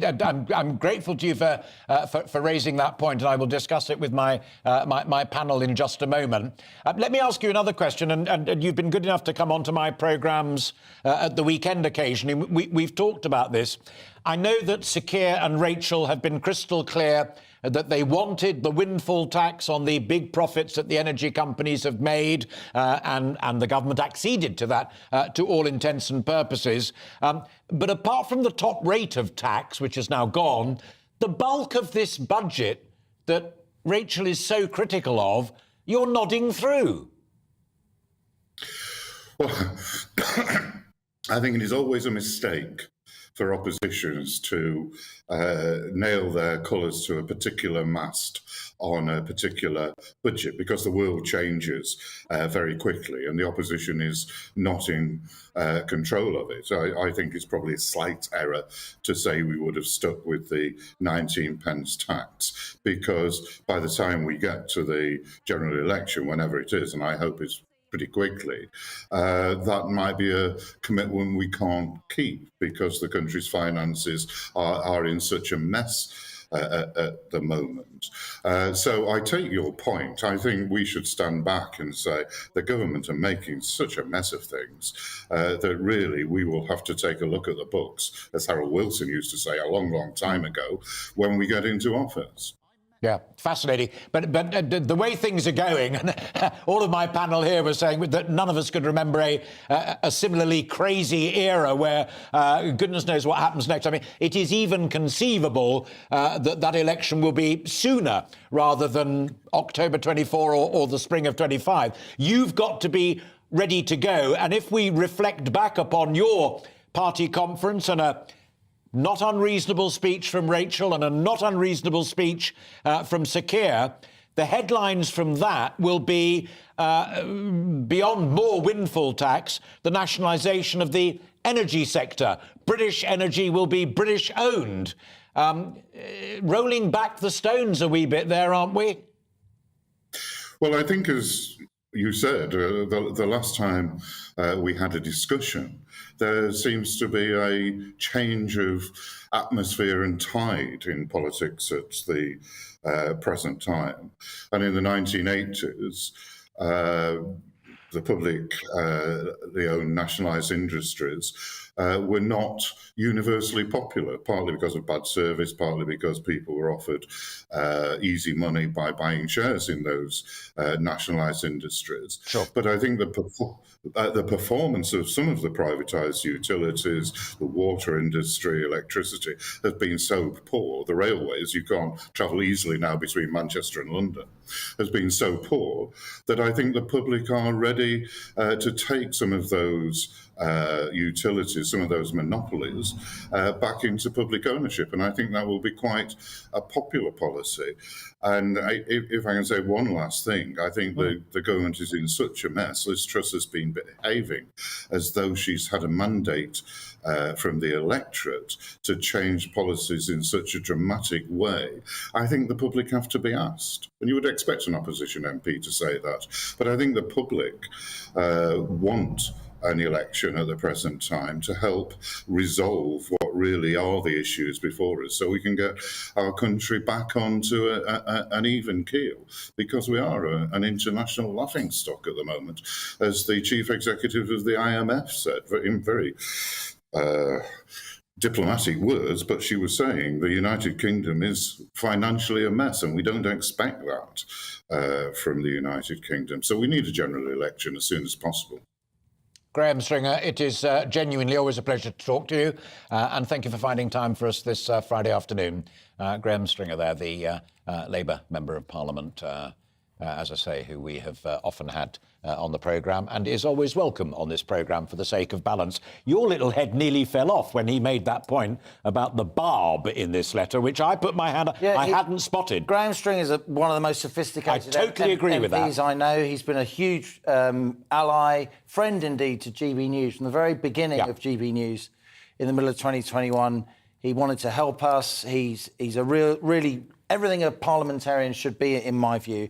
And I take my hat off to him. I have reread it, and I do think he's got a bit of a point, actually, I must say. I just think it shows the sophistication of Quasi Kwarteng, that he could write a letter that is so emollient on the surface, but just underneath. But look... And little old me fell for it.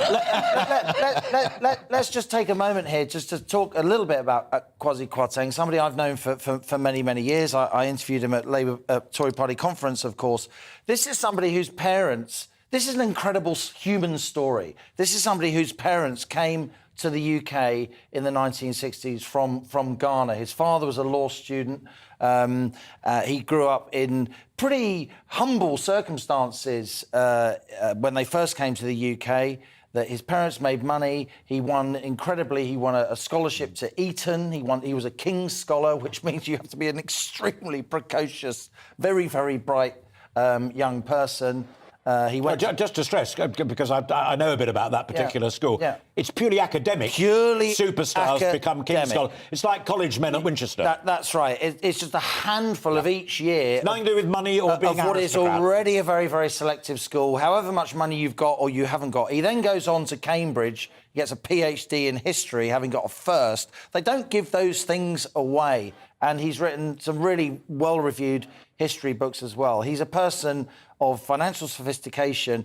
He will come again, in my view, and I thought that was clear in the letter. Yeah. He's not going to slope off and make money as he easily could. He's going to stay on the back benches. And I stress again, I mean, it may be that there was a bit of a barb in there. Yeah. Well, let me bring Claire in that, actually, because Claire, only because it's coming up towards 1:30. To be fair, you did spot it a bit as well, because the point you made way back was what's mine was ours. Absolutely. And I think that's the sort of the outstanding bit of it. The sentence, your vision of optimism and growth and change, is making it clear that this is her idea. Ownership. Own this, because they are one and the same. And I think that on the surface, it was a beautifully written letter. He is very smart. Let's not forget that. But there really is that sort of barb in there. I think he will be back. I can't see him being on the backbenches for a long time. I think he'll be back in some position or another. But I do think the rest of the Treasury team are now in danger, and I think that we will see more of them depart this afternoon. Catherine, again, I share these secrets with folk at home. You've both been doing it on the phone and what have you. But I've been trying to keep a weather eye on it as well. No strong hints yet on runners and riders for the succession. Well, the Telegraph are saying that multiple sources, and indeed people in the cabinet, are saying that the new Chancellor will be Jeremy Hunt. Now, we absolutely will not know that until we know that, of course, but he was out of the country. He is apparently now back in the country. I mean, he was a Remainer. I don't know how the ERG would, what they would make of that. And well, yes, let's see. I mean, I would have thought that Sajid Javid would have been an obvious and wise choice. We're hearing that that is not going to happen, but also a bigger clear out of the Treasury. So, you know, we were speculating earlier, could Chris Philp, it sounds like... And I can't remember which of us said it, it may well have been you yourself, that worth remembering always with Jeremy Hunt, who comes across as being one of the nicer, milder men of politics, is a serial contestant for the leadership of his party. Took on Boris. Yes, absolutely. Something he has wanted for a very long time, tried and failed to get. But of course, he's been around for a long time. He's experienced, but not in the role of Chancellor. But also, it's quite important to remember, in the last round of leadership elections, he only mustered 30 votes. 30 members of Parliament thought he was a suitable replacement. So he's not got that kind of recognition across the party. And what about in the country? I really don't think so. I think that there is enormous damage that's been done when he was Health Secretary. Whether you agree or disagree with what he did, I think that was enormously painful. And I think with his Remainer stance, which he was very proud of, the country won't take that. Fabulously wealthy and a successful businessman in his own right. He was, and he was Health Secretary for 6 years, the longest ever serving Health Secretary. As Claire said, you don't stay... Yeah, that's a political hot potato. You don't do that job for 6 years without being controversial in some senses. But it strikes me Liz Truss has potentially gone from one extreme to the other, because her initial cabinet, in the sort of zeal of victory, I've wanted this all my life, I'm going to appoint my friends, she excluded pretty much all other factions of the party. She surrounded herself by very much her people. She now seems to have brought somebody in who, as Catherine says, will incense a lot of her people, because this guy is the most one nation of one nation Conservatives. He's as sort of close to the Lib Dems as you can get in the Conservative Party at the very top. And certainly the European Research Group, who crowned Liz Truss within the Conservative Party, the backbenchers, may be slightly concerned that she is bringing in to the second most powerful post in government somebody who clearly did not want to leave the European Union and backed a lot of MPs' efforts to reverse that referendum. OK, it's only 1:30. We're only halfway through this programme. And I can't, because we've got to go across the news. Catherine, hold that thought and then come back to us. Being reported that senior Tories, including former cabinet ministers, plotting, and I only read this out now because it's exactly what we were just talking about, quotes, Liz Truss campaign end on these tax cuts. Liz Truss won the Tory leadership contest on the basis of this programme. It is absurd for her to blame Quasi exclusively. That in the wake of her having just sacked her Chancellor of the Exchequer, Quasi Kwarteng. We'll have more on that sacking, and we're expecting the news conference from Liz Truss, the Prime Minister, in 29 minutes' time. But before all of that, let's bring you right up to date with all of the rest of the news on this busy and frankly quite exciting day.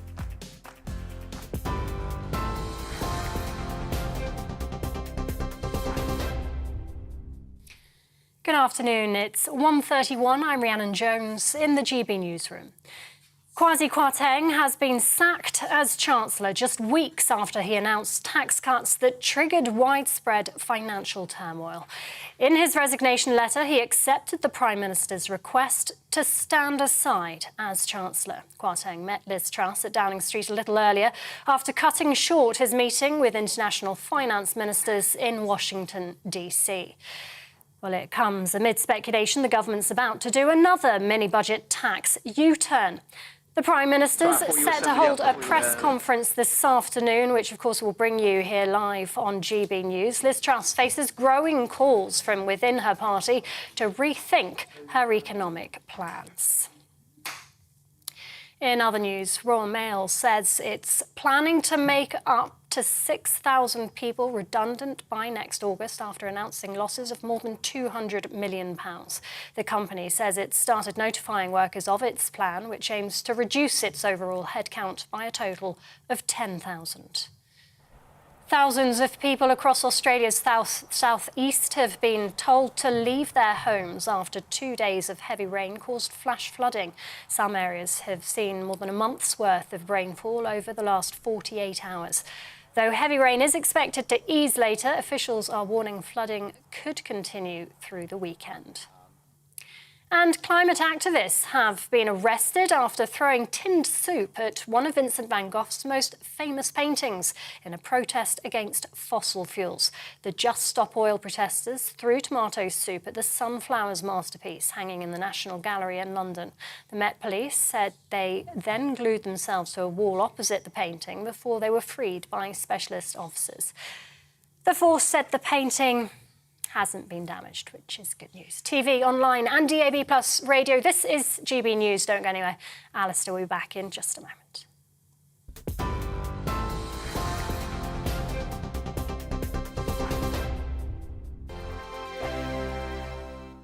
Weekday afternoons on GB News, we've got the whole of the UK covered. From 12 to 3, it's GB Newsday with me, Mark Longhurst. And me, Gloria Di Piero. You'll get the very latest on everything that's been going on across our great nation. And from 3 till 6, watch out for GB News Live with me, Patrick Christys. I'm not here to mess around with all the biggest topics and guests. You will always be up to date. GB Newsday and GB News Live from 12 p.m. Only on GB News. The People's Channel, Britain's news channel. Hello there, it's Eamon Holmes here from Breakfast on GB News. We're not just on your television and your screens, you know. We're on DAB plus digital radio, so you can listen to your favourite shows on the move. If you've not yet listened to GB News Radio, it's very simple. We're on your radio player and TuneIn apps, on your smart speaker, phone or tablet, or online at gbnews.uk. Take us with you wherever you go. GB News Radio. You never have to miss a moment of the People's Channel. Join my show Farage, 7 p.m. till 8 p.m. Monday through Thursday. And there you will get opinion, analysis, debate, and I'll cover stories that nobody else dares to touch. You've been cancelled. Join the club. Oh my goodness me. And then for the last 15 minutes, talking pints. We're over a drink. We have a civilised conversation with someone. We very often disagree, but we do it in a grown-up way. Come and join me on Farage. Hello, I'm Simon Evans. Join me on GB News for Headliners at 11 p.m, where I'll be joined by two of the country's top comedians as we take a look at tomorrow's newspapers tonight. If it's a big story, we'll be covering it, I guarantee, but we'll also have some fun along the way. That's GB News Headliners at 11 p.m. We won't put you to sleep, unlike some of the other paper review shows out there. So join us, 11 p.m, 7 nights a week.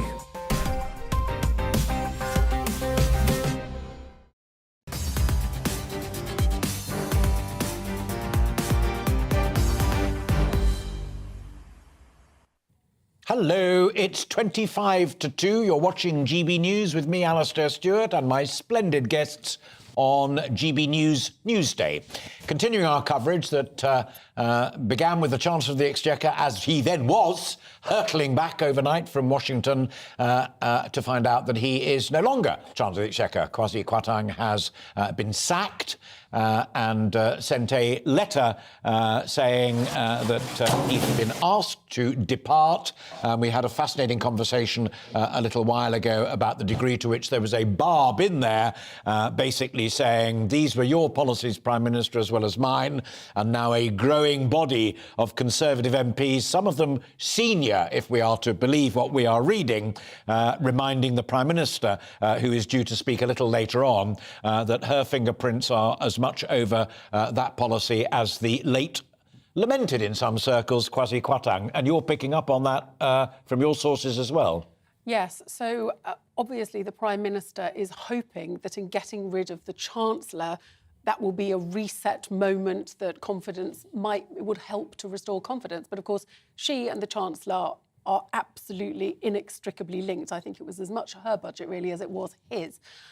So there are now reports that very senior Tories, we knew already they were on manoeuvres, have basically decided that Kwarteng going is not going to cut it at all and are going to call for her to go as soon as next week.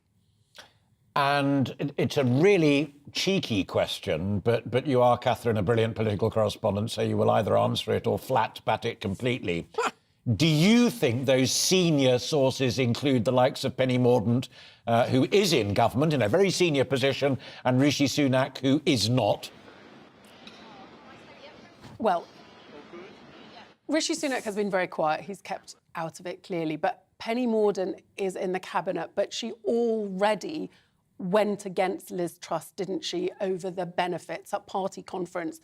There was a massive breakdown in so-called cabinet responsibility, and her face in Prime Minister's questions the other day really was a picture while the Prime Minister is talking. So we don't know, but obviously there's a lot of discussions going on, and there are many very senior Tories that feel that they have been pushed out, feel that the wrong decision has been made, feel like the members, frankly, got it wrong, and they need to make some attempt to change things. Yeah. But meanwhile, the party is in utter turmoil. I totally 100% agree with the last bit of that, but let me add to it the Alastair Stewart line, which is there is a sheer, overwhelming, tear-jerking pomposity and arrogance within the Conservative Parliamentary Party to say, dear members, poor little things got it wrong, we will sort this out for you. And you've picked up on it on the emails and tweets that we're getting from members of your party saying, not having any more of this. Yeah, and I think that's kind of the most depressing thing about it, is that members of the party out there who work very hard to support the party, and also just members of the public generally, are looking and saying, this was the person we chose, this is the person that we voted for, and you're telling us we're wrong. And I think that's a really dangerous point for a political party to be in. If you're telling your members, well, we don't care what you think, we know better than you, then you're into some really, really troubled territory. Yeah. I do think one of the fundamental mistakes of the Prime Minister was not putting some of those detractors, some of those senior Tories who have been in the cabinet previously, she didn't offer them any kind of job. And I think it was a fundamental mistake. I think you need to have all parts of the party being represented. It would stop this kind of WhatsApp group coup, if you like, from happening. Yeah, and very interesting also to note I'm just trying to remind myself of the one person who was appointed to it. No, I can't find it. It was the reshuffle recently, wasn't there? The new international trade minister came in, who was a Rishi supporter as well. Yes, that's right. Greg Hands came in, and he'd been a trade minister. But nobody around the cabinet table. Nobody around the cabinet table. I think we've got a few junior ministerial positions who were Sunak supporters, but fundamentally, all of them were her friends. Yeah. All of them were her supporters. Yeah. That's why they had jobs, and that is a mistake. Let me add to that, and then I think I'm being told, Maya, we've got yet more emails to chew over as well, which is great news, because we genuinely do love to hear from folk out there who are kind enough to listen to us on radio and watch us on television. And that is something that I'd picked up stepping back to the time that you and I first met on the airwaves, as it were, during the campaign. Yeah. And that was the anger with Sir Graham Brady and the leadership of the 1922 committee, which is the management board, as it were, of the Conservative Party in Parliament, over the ousting of Boris Johnson, the way it was done, and the fact that, according to the rules as they exist at the moment, Liz is safe for a year. I mean, there's real anger and disquiet about that amongst the ordinary members of your party. There is, and I think this is where the sort of difficulties lie. The parliamentary procedures state that the Prime Minister is safe for 12 months. MPs aren't happy with that, clearly. Yeah. So it is down to the 1922 whether they change the rules or come up with some kind of mechanism in order to remove the Prime Minister. Whether that will happen, well, that remains to be seen. You know, there are a few weeks coming up. We're in danger of... Liam Halligan. The public is will lose its... It will lose its head, I think, with the Tory party if they keep doing this. I mean, the 1922 committee may change the rules. I mean, meanwhile, people are trying to, keep house and home together. This isn't a game. And the marginal benefit that there may be from having a slightly ideologically different person in charge of the party will be nothing compared to what the public, in my view, will think of, what's meant to be the natural party of government. You can't have 4 chancellors in a year and pretend to be conservative. The clue should be in the name. This is broadly a conservative small c country. There's the silent majority of this country, in my view, is broadly centre-right with a social conscience, where the Conservative Party should be.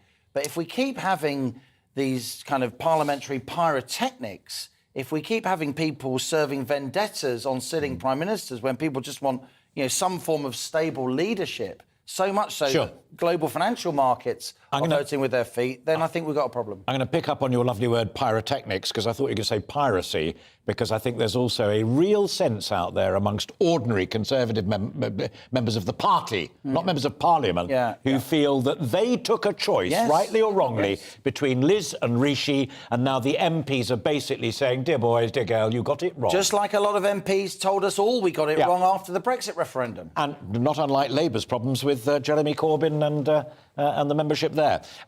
We're speculating... Well, no, we're not. That's not fair. We're reflecting on what you've already told us, and we will continue to do that so long as you continue to send your views in on what you think about this economic package, what you think about Liz Truss as the leader, what you think about the sacking, for that's what it is, of Quasi Kwarteng. There's a growing body of opinion coming up here pointing out, as Graham Stringer did and as Claire and as Liam did, that there clearly was a barb within it.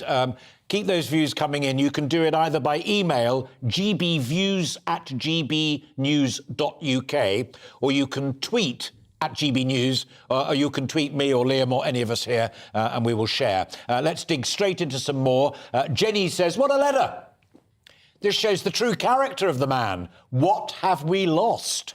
Brian says, as a Conservative member and a voter since 1970, I must say I am ashamed at the behaviour of the Conservative MPs and Liz Truss. They keep ousting people who are trying to make headway with the problems that we have. Stuart says, if Truss abandons her flagship corporation tax policy, as is being reported, it shreds her credibility even further and shows that she is more interested in hanging on to the keys of number 10 than doing what she thinks is best for the country. Sunak as Prime Minister with Mordaunt as her deputy would be a far stronger team than Starmer and Rayner, and would give the Tories a chance at the next general election. Blimey, that last one, straight on the money. It is. Name names, it says. I mean, I think that we are in real trouble as a party, and it pains me to say it, but this is something that we have brought upon ourselves. It's been building up across the last 2 years, but certainly across the summer. And I think Liam is spot on when he said that the public will not take another leader coming in just because you think that you're right and that person is wrong. And any kind of suggestion that a new Prime Minister is needed, we'll need to have a general election. We cannot continue in this manner. Catherine, carry on where we left off before. The point I put to you was about no mention of the likes of Penny or Rishi in possible successors to Quasi Kwarteng. But again, the authentic voice of GB News viewers and listeners saying, we're prepared to look at them, we're prepared to consider them, not even for the Chancellorship, but for the top job. Well, I'm going to make a prediction which is very dangerous, but I think I would be astonished if the Conservative MPs allow the membership a vote on a Prime Minister again. I don't think it will happen. They will be outraged at it. But, of course, part of this has come because of the difference of opinion between the members who wanted her and the MPs who largely didn't. In the last couple of moments, Liz Truss's letter to the Chancellor has been put out, stressing their friendship, stressing their achievements on the energy price guarantee, making sure that people can heat their homes this winter, on what they've done with working, scrapping the increase in national insurance, and saying you've set in train supply-side reforms that we will take forward. She says, I deeply respect the decision you have taken today. You have put the national interest first. Well, I mean, she asked him... I deeply respect the fact that you accepted my invitation to resign. Let's face it, he didn't decide to. She asked him to, and he did. But there isn't the same lovey-dovey note as there is in the Quasi letter to her. No, thank you for your service to this country and your huge friendship and support. I've no doubt you'll continue to make a major contribution. So, again, she also is stressing the friendship, and they have been friends for a very long time. Yeah. This was really their joint dream, to come and put these policies into practice. But the markets and a lot of the Conservative MPs have decided that they will not permit that to happen. But my goodness, he must be feeling bruised. I mean, this must be a friendship under great strain. Ouch. Now. Very quickly, Liam, because we've got Alan Duncan waiting. We share the same vision for our country and the same firm conviction to go for growth. So she's acknowledging that they did have a joint vision. I should say also that the pound has actually dropped sharply since Quasi Kwarteng was removed. And the reason for that, I think, is just confusion in the markets, because some people in the markets will be thinking, oh, she's sacked the Chancellor. That's a major thing. It may now be that the Bank of England does stop its gilt-buying programme. Look, if the Bank of England stops its gilt-buying programme, which is the real big story of today, even compared to the Chancellor going, the second shortest serving Chancellor in history, then we will have major financial ructions. I predict that the Bank of England will carry on that emergency support. And I think the currency market's reflecting the fear that now the Chancellor's gone, it won't. All right, thank you all very much indeed for that. Keep watching what our viewers and listeners are saying, and we will share more of that and discuss it later on. But someone who is kind enough to watch and listen on occasion and even appear as a guest, I'm delighted to say, joins us next, and that's Alan Duncan. There he is, smiling from ear to ear. Former Conservative minister and of course, member of Parliament. Alan, always a joy to see you. I'd love to try and translate that smile, a smile of sheer desperation. What the hell's going on? Into it. It's just being nice. Oh, well, we like that as well. It is a profound and troubling mess your party is inching into, is it not? Yeah, total. It's a total shambles, total mess. But what must come first is stabilising the financial markets and putting our tax and spend position into better order. So I think it was inevitable that the Chancellor had to go. I mean, it's extraordinary that this should all happen within just a matter of weeks of forming a new government, but it has. So I think stage one is the markets have to stabilise. I think, by the way, what Liam said about the pound sort of falling sharply, it doesn't strike me as being true. It's about $1.12 to the pound, and it's been like that for a couple of days, within a cent. So, I mean, it's relatively stable at the moment, thanks largely to the Bank of England, but cannot remain so whilst this massive imbalance continues between taxation and expenditure, leading to massive extra borrowing and hence higher interest rates and a challenged currency. So stage one with a new Chancellor, which looks to me as though it's going to be Jeremy Hunt or Sajid Javid, I hope would stabilise the, if you like, the financial side of the government. But the political side, I think, is still in great peril.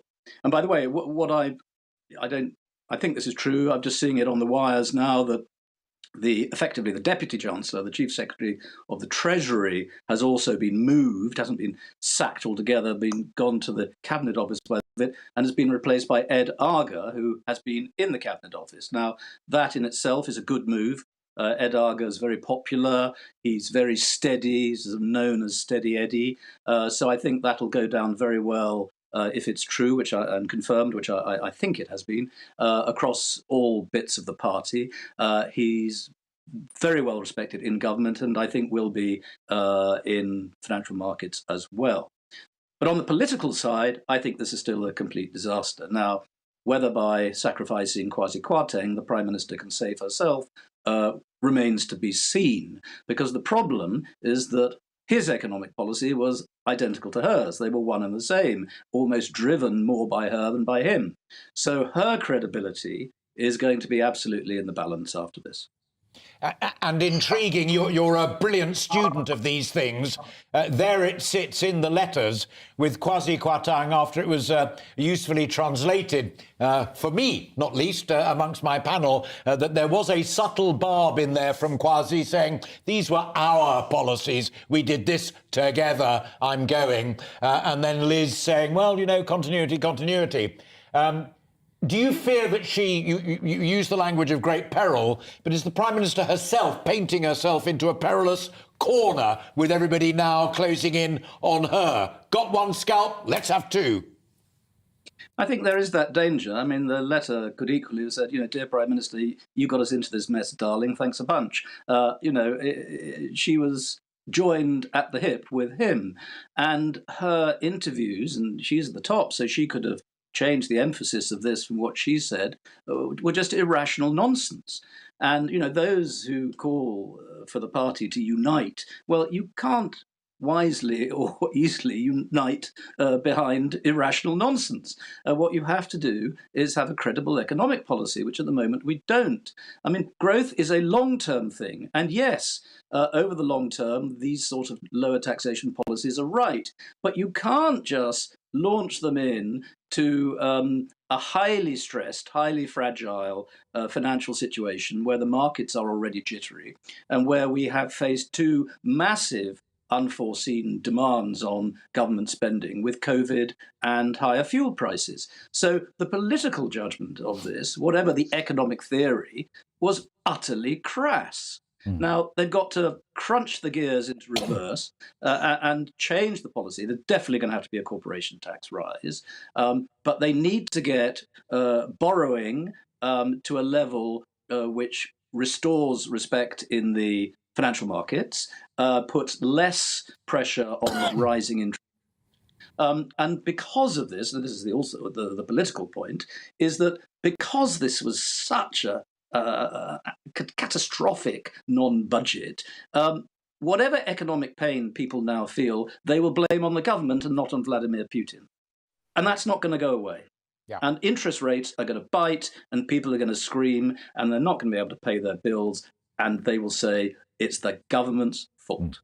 And to be fair, I had a really fascinating conversation with Graham Stringer a little moment ago, Labour MP, who you know well, making precisely that point. He accepts that energy crises, Ukraine, Putin and the rest of it are factors, but Labour are not stupid in saying this is a crisis made in Downing Street, compounded in Downing Street. Alan, while I've got you there, one final point that we've also been discussing here on the panel, and that is the need in the wake of this, however it finally resolves it, but this great peril that the party has placed itself in, the need for the parliamentary party to re-engage with the party in the country, who are clearly heading in different directions at the moment. The party in the country wanted Truss and wanted a dash for growth, even if you think it was economically illiterate, and the MPs don't.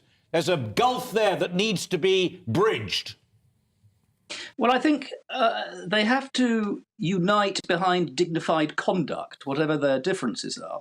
I mean, what we've seen, I think, with 4 prime ministers in 6 years and what 4 chancellors in 3 months. This is all part of what I call the sort of post-Brexit shockwaves, where things are bouncing around like crashing on the left wall and then the right wall, and they haven't settled down because there is still massive division and stupid, what I call Brexit McCarthyism, where anyone who's a Remainer is still labelled a traitor.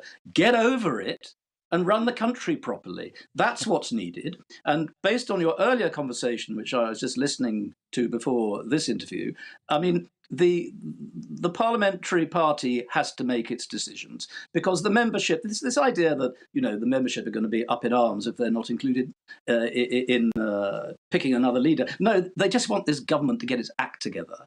And I think that the extension of the franchise, if you like, to the members and picking a leader has become an ever more unsatisfactory experiment, particularly as membership has shrunk and those who are members tend to be more polarised in their opinions. So Parliament must assert itself and govern the country properly and set aside any of these crazy divisions of the past. Alan, always a pleasure. Thank you very much indeed for your time. I hope you have a good what remains of the afternoon and then a great weekend. So Alan Duncan, thank you very much indeed. Always engaged, energetic, and so brilliantly well informed. Liam, first of all, hang on a minute. He said he didn't quite agree with you, but he thought analytically we were heading for a. Hang on a minute, Catherine's got breaking news. So, breaking it literally in the last minute. Former Foreign Secretary, Conservative leadership contender Jeremy Hunt has been named Chancellor. Right. Wow. And anything on that point that Alan was also saying about Chris Phipp having been moved to the Cabinet Office and Ed Agar moving up as the new number 2, is that confirmed? Yes, that's correct. That's correct. OK, fine. Before I come to you, Jeremy Hunt, you were not a totally happy bunny at that prospect earlier on. No, I just think this is the wrong move. I really, really do. And when you look at what his financial ideas are, they're so far apart from what we currently have on the table and what the Conservative Party needs and what the country needs. I just think that I'm not sure how you square that away with everybody else. Well, we'll reflect on that. I interrupted you, sorry, because Catherine interrupted you. Sorry, no, I don't think Alan was really putting the boot in. I think, but no, he's saying there are 2 big issues. One is that you want market stability, and with a bit of luck, you'll get it now. And you also want political stability, but on politics, we are in great peril. So on market stability. Yeah, on market stability, the pound did actually fall by 1.4% when Quasi Kwarteng's resignation or sacking was confirmed. It has bounced back a bit, and I think that reflects, I'll say again, the fact that the markets don't yet know if the Bank of England is going to continue with its emergency support for the gilts market, which is the big context in which all other politics is happening. I must say, I think Claire's analysis is right. This looks to me like complete capitulation from Liz Truss. She is basically giving the keys to power to the other side of the Conservative Party, a side that's much more cautious about lowering tax, much more cautious about supply-side policy, much more steady as she goes. Yeah. And I would just take issue with Alan Duncan, who's no longer an MP, of course, that he thinks that the Conservative Party in the country should have no power, he said, because the membership was falling. Well, if you don't give them any power, the membership will continue to fall and the party will become extinct. So, again, I think what his comments will really irritate a lot of people who are Conservative members who voted for Liz Truss. All right. There we must leave it. But do not fear. That's addressed partly to you, good friends at home on TV and radio, but also to my lovely friends here in the studio, because we will be with you right up until 3 o'clock via that number 10 Downing Street press conference, continue our coverage of the departure of the former Chancellor of the Exchequer and the appointment of Jeremy Hunt, the former Health Secretary, as the new Chancellor, and other shuffles going on. So at just a few seconds past 2, let's bring you up to date with all of the rest of the news on this busy day.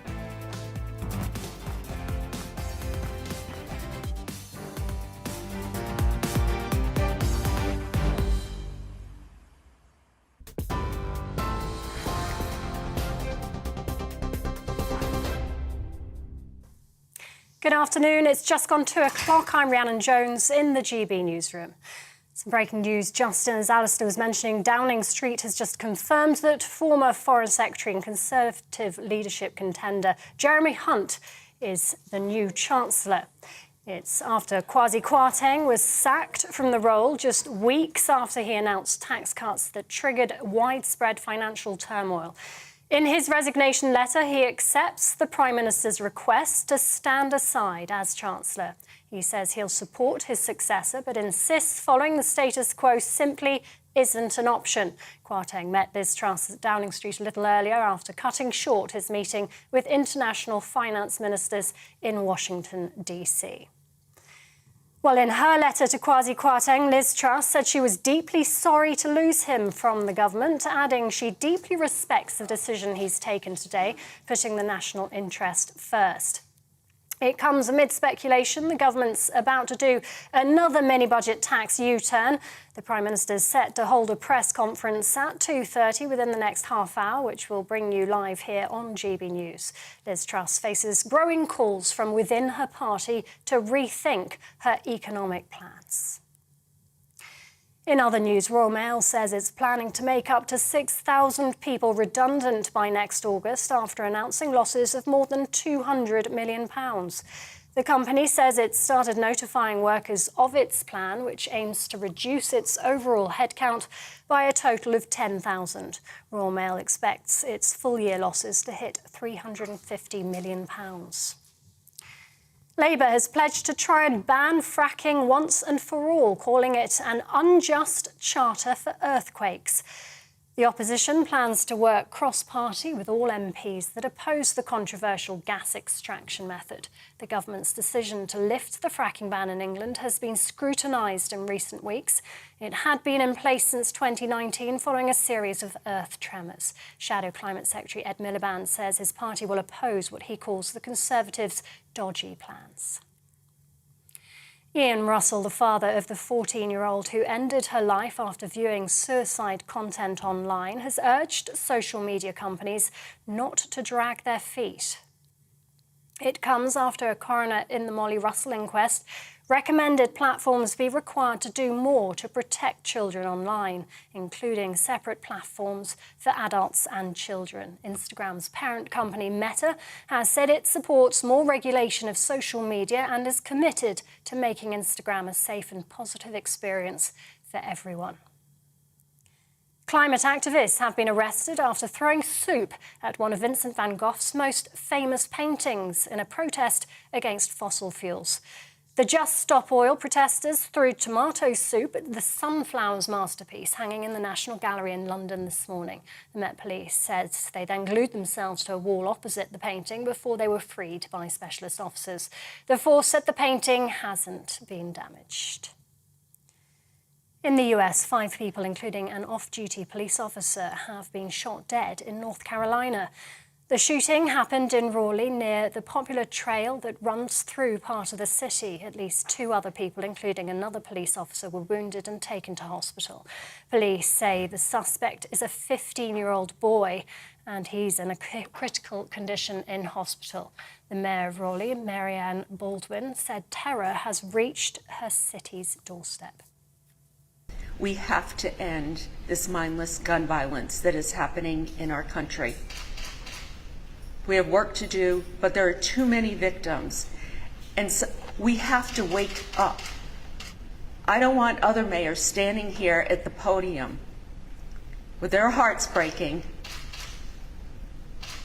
because people in their community died today, needlessly and tragically. And thousands of people across Australia's southeast have been told to leave their homes after 2 days of heavy rain caused flash flooding. Large parts of Victoria, southern New South Wales and parts of Tasmania saw more than a month's worth of rain fall over the last 48 hours. The heavy rain's expected to ease later, but officials are warning flooding could continue through the weekend. This is GB News. We'll bring more as it happens. Now, though, it's back to Alistair.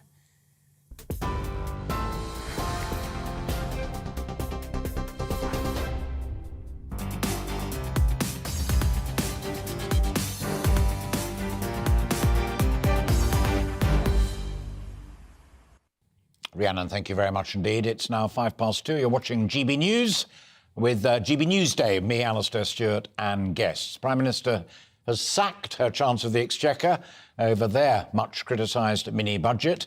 Liz Truss has said that she is sorry to lose Quasi Kwarteng, but stated, "You put the national interest first." Kwarteng, meanwhile, says he accepts the request to stand down. In a letter to Liz Truss posted on his Twitter account, he said, "As I've said many times in the past weeks, following the status quo is simply not an option. For too long, this country's been dogged by low growth rates and high taxation. That must still change if this country is to succeed." Well, that letter was followed in fairly swift order by the Prime Minister appointing the former Health Secretary Jeremy Hunt as the new, and some might even say latest, Chancellor of the Exchequer. There's also been a reshuffle that brings Edward Argar, MP, former Health Minister, up to Chief Secretary to the Treasury, while Chris Philp, the former Chief Secretary of the Treasury, that's the number 2 at the Treasury, who also sits in the Cabinet, however, moves across to the Cabinet Office, which some see these days as being a bit of a waiting room while they decide what they really want you to do. And within the next half hour, we are expecting to hear from Liz Truss herself. That'll be in Downing Street, and we'll bring you that news conference live, and Tom Harwood is down there for us. That's the scene at the moment, with just police officers and people coming and going, but it'll be a lot more interesting within the next half hour or so. With me here in the studio now, I'm delighted to say I've been joined by political commentator Benedict Spence, also still with me, GB News business and economics editor Liam Halligan, and GB News political reporter Catherine Forster. And we will chew over what we've already heard and any little nuance as it develops the minute we hear it. And we, all of us, want to hear what you think. You can send your views in to us at GBViews. Start that again. GBViews at gbnews.uk or at GB News, that's the Twitter account, or you can send it directly to me or to Catherine or to Liam. Welcome you. You've had the luxury of not having been sitting in here for the last 2 hours and watching it quietly out there on the phone, on social media and whatever. What's your overall quick take? And it's got to be a quick one because I'm told we've got to go down to Tom Harwood at Downing Street fairly quickly. She's a dead Prime Minister walking. That's my opinion. I think it's just a matter of time now. I think that this eradicates any sort of authority that she had. You know, it was a difficult decision, but the correct one would have been to keep on going with an unpopular budget. But by U-turning, this supposedly new Iron Lady has proven to be so new that she is still molten, you know, completely without strength and burning everything she touches. Honestly, it is just a matter of time, and a matter of mechanism. Yeah, no, I said at the very beginning of the programme, it's a bit like Liz Truss playing Russian roulette, where unfortunately there was a bullet in every chamber of the gun. Would you care to venture a timescale? Honestly, I mean, the whole thing with the Boris Johnson administration and him being out the door is sort of hamstrung us all when it comes to making predictions of when a dead Prime Minister walking will actually go. I think it's as soon as somebody is actually prepared to put their head above the parapet with all of these things. Is that going to be Rishi Sunak? Is that going to be, I don't know, Grump Shapps is another name? It's as the moment arrives that somebody feels bold enough to do it. Yeah. I'm sure actually that the ball will start rolling. But she's fired the gun on her own time here by getting rid of her Chancellor. OK, good to see you. Thanks for being with us, and stay with us because you have another hour to serve with me, and Arlene Foster may have you as well on board her programme as well. Who knows? But for the time being, Benedict Spence, thank you very much indeed. As I warned him, and he was brilliant in keeping to time, we had to keep it short because we're going live to political correspondent Tom Harwood at Downing Street. And we haven't spoken in detail since you, as it were, you saw Quasi disappear, get into the car and off he went, but yet to see Jeremy Hunt arrive, presumably. Absolutely febrile down there, must be, Tom. Oh, it completely is. In fact, a huge throng of protesters have turned up at the end of Downing Street, mainly environmental protesters, but they have sent off plumes of smoke, engulfing those famous gates that were imposed by Margaret Thatcher in the late 1980s to prevent terrorist action. Well, now they're holding back a veritable throng of protesters, and there is action behind me as well. Cars moving about, a van actually appearing behind me. I suppose there are some things that need to be moved out of number 11 now that the Chancellor has been sacked. But yes, that reshuffle as well, pretty seismic. And crucially, we will be getting to ask the questions of the Prime Minister in around 20 minutes' time. This This is a Prime Minister whose authority is dangling by a thread. Selected by the Conservative Party membership not because of her amazing rhetorical ability, not because she was the most fluent or fluid of performers, but because she stood for policy. Now, if you take away the policy from Liz Truss, what do you have left in terms of those attractive qualities that the membership saw in her, indeed, that propelled her to number 10? Liz Truss, without the policy, it's very hard to see how that is a sustainable premiership. Thank you very much indeed for that. Echoing very much what Benedict was just saying before we cut across to you. So you're 20 minutes time or so, it's now 11 minutes past 2. And as Tom said to us, he thinks that the press conference itself is going to be just down the road a piece. So stay in touch with us, but make sure you get to the right place at the right time, because we want it live, every dot, comma, full stop and phrase with the Prime Minister, Liz Truss. Catherine, weave together for me, if you will, what Benedict said before we went to Tom and what Tom has just said, i.e. she's dead in the water already, it's just a matter of time, and she is the policy is her. She's certainly in a horrendously difficult position now, isn't she? Because she came in, unlike Boris Johnson, who was ideologically flexible, she came in with a very clear vision that she was going to pursue of low taxes to stimulate growth. Her and Quasi Kwarteng were completely aligned. And I think a lot of people know that. So getting rid of him, maybe she thinks that's going to buy her some time, but that doesn't get rid of the fundamental problem, which is that the markets have been spooked by the mini-budget, which is only 3 weeks ago. I mean, it seems just incredible, doesn't it? The markets were spooked, the polls plummeted, and Conservative MPs have taken fright because they are worried sick of losing their seats in the general election. Let me, now I know Liam wants to come in on that, but let me finish the point, if I may, with Catherine, because another thought is building up in my funny little head as this coverage unfolds before us. The members of the Conservative Party went for Boris Johnson against all others, not least because they wanted Brexit and Boris was offering Brexit. The traditionalists, be it Michael Gove in the old days or other people, were less sure. Boris sensed it, smelt it. Liz has done exactly the same. I sat with her in Manchester. I sat with her in Lee, where she said, we want growth, we will cut taxes, we will do it. And the Conservative Parliamentary Party has said, no, you won't. That is, to me, the real political catastrophe. Yes, but I think Boris Johnson came in promising to get Brexit done. That appealed not only to the members, but also to a very broad range of voters. Liz Truss won the membership by basically saying lower taxes, smaller state. OK, there's been a massive state intervention with the energy price guarantee. That is not as easy a sell to the wider electorate, especially at the moment. Yeah.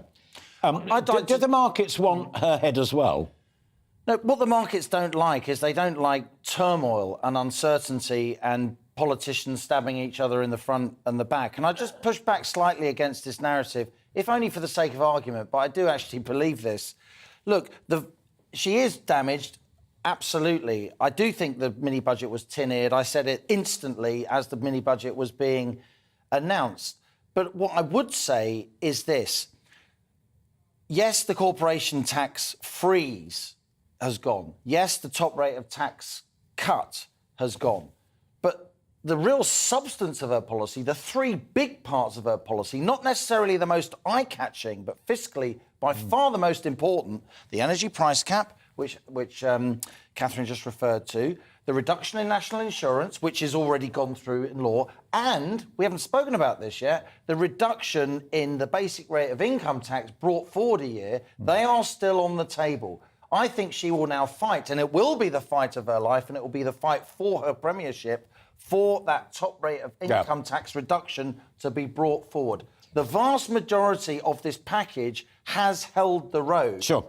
What we don't know yet is what deal she did with Jeremy Hunt in persuading him to take on the job of Chancellor, and that crucial statement that he's still got to make with the OBR report, the statement of financial intent, exactly all of the list of measures that Liam has just... That's true.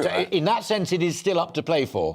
Well, it's still open to, it's still up to play for, but I just don't think that she has the ability to sort of weather the storm. I think that she is too damaged a set of goods, even if she is going to fight it. And I would say the other thing about Jeremy Hunt is you couldn't pick pretty much a more unpopular character amongst both sides of the party right now. He was universally unpopular during the leadership contest. And I think, ultimately... These are all good policies that she is keeping a hold of. And cynically, I think they're going to be wonderful things for whoever her successor will be to inherit. Because actually, there is an incentive now for people to go after her, knowing that the unpopular stuff is going to be rowed back, it is going to be off the table. And that, if you're Rishi Sunak, you have had nothing to do with this. You don't have to inherit any of that mess. Delighted to be joined now by former advisor to David Cameron, Philip Blond, who I have known for a very long time as a man who, in the world of politics, particularly conservative politics, has been known to think the unthinkable for a long time, and lo and behold, got it through. And David Cameron embraced it, from huskies to tree hugging and all of the rest of it. Philip, are you any clearer this morning what it means to be a member of the Conservative Party? Yes, I am. And I think that it's not to be a libertarian. I mean, I think the real message here for the Conservative Party is how out of kilter the parliamentary party and the membership is with the Conservative electorate. The 2019 electorate that was energised by Brexit, that Boris Johnson put together, was wholly ignored by the Truss administration. And they have departed the Conservative Party because they're not liberals. They're people who need the state to work, the state to function and support them, and they need cultural protection from the woke agenda. And that's been wholly ignored. And so the danger the Conservative Party faces is that even if they get Mordaunt and Sunak, that's still part of a liberal approach that does not command a majority. Boris Johnson, for all of his faults, that he was incapable of acting clearly and quickly, at least had the intuition that the working classes of this country needed to be served. But that isn't an intuition that's shared by either the present government or any of their purported replacements. Yeah. And I think Philip, forgive me. Safer. I'm going to interrupt because I'm going to ask my lot and through you to see if we can get a better line, because there are literally acres more I'd love to talk to you about, but the quality of the sound is not good enough, either my end or your end, I'm not sure which. So let's draw a line at that point. I've got your headline. To be a Conservative nowadays is not to be a Libertarian. I've got that loud and clear, and we'll come back to you if we can get a clearer line. That's intriguing from Philip, who is, as they used to say about some leading Labour-lights, he's a blue Labourite. I mean, Philip is the kind of the red Tory who thinks the unthinkable, finally got Cameron into office after a decade of head-scratching. He says it is to not be a libertarian anymore. It's very interesting actually to mention Cameron, because of course if you want to go back to Brexit, and calling the Brexit referendum was all about, finally solving a divide within the Tory party. And actually all of that it seems to have done is just reveal even more splits. Yes. Many of which are perhaps... Which is maybe why Dave was humming when he walked into number 10 Downing Street, having said goodbye. Absolutely. And this is one that I think actually is going to be harder to square, because at least with Brexit you had the referendum, you had the in-out question. How actually do you solve this, though? This isn't adapting to individual circumstances. This is far more about underlying ideology. It's going to be very difficult, and it is something that... This, I think, is part of the problem, and one of the things that Liz Truss had going for her when she was pushing this very unpopular agenda was that she recognised that things couldn't continue as they were. Something needed to be done. By rowing back on that, she's completely undermined a lot of the people in her own corner. They're not going to be particularly happy about this. So, she might have won other MPs back on side, but her own side are really going to be out for her now. One of the most interesting conversations, Liam, that I remember you and I having about all of this was what we both thought as junkies of economics. You're more studious about it than I, but I've always loved it since undergraduate days, is actually what Liz meant by rejecting the Treasury orthodoxy. Philip Bond's just described it perfectly. It is not to be a libertarian. Liz wanted to be a libertarian. Well, again, I'd push back against that with reference to the evidence, Alistair. What we're talking about here is retreating from the heaviest tax burden that we've had in this country for 70 years. What they were talking about, and I acknowledge it was politically tin-eared, but they were talking about going back to the top rate of tax that held sway throughout the whole of the Blairite era. This is not particularly libertarian. This is mainstream politics. They sold it very, very badly. The timing was wrong. They threw far too much at the party and the country at once. I think they got a bit overexcited when they got into office, particularly the Prime Minister having wanted to be in office for so long. But I don't think you can say that these were radical and extreme policies. They weren't, though in some aspects the timing and the presentation was politically cack-handed. All right. I'm told that Philip is back with us and that we've got a better line. Can you hear me all right, Philip? I can indeed, yes. And I can hear you much, much better. That's brilliant. You'd got that key line out that to be a modern Conservative is not to be libertarian. I don't know if you just heard, but my good friend Liam Halligan was just saying, hang on a minute, the trust tax package wasn't that radical. It wasn't throwing the baby out with the bathwater. It was simply trying to retreat from the highest levels of taxation in God knows how many years.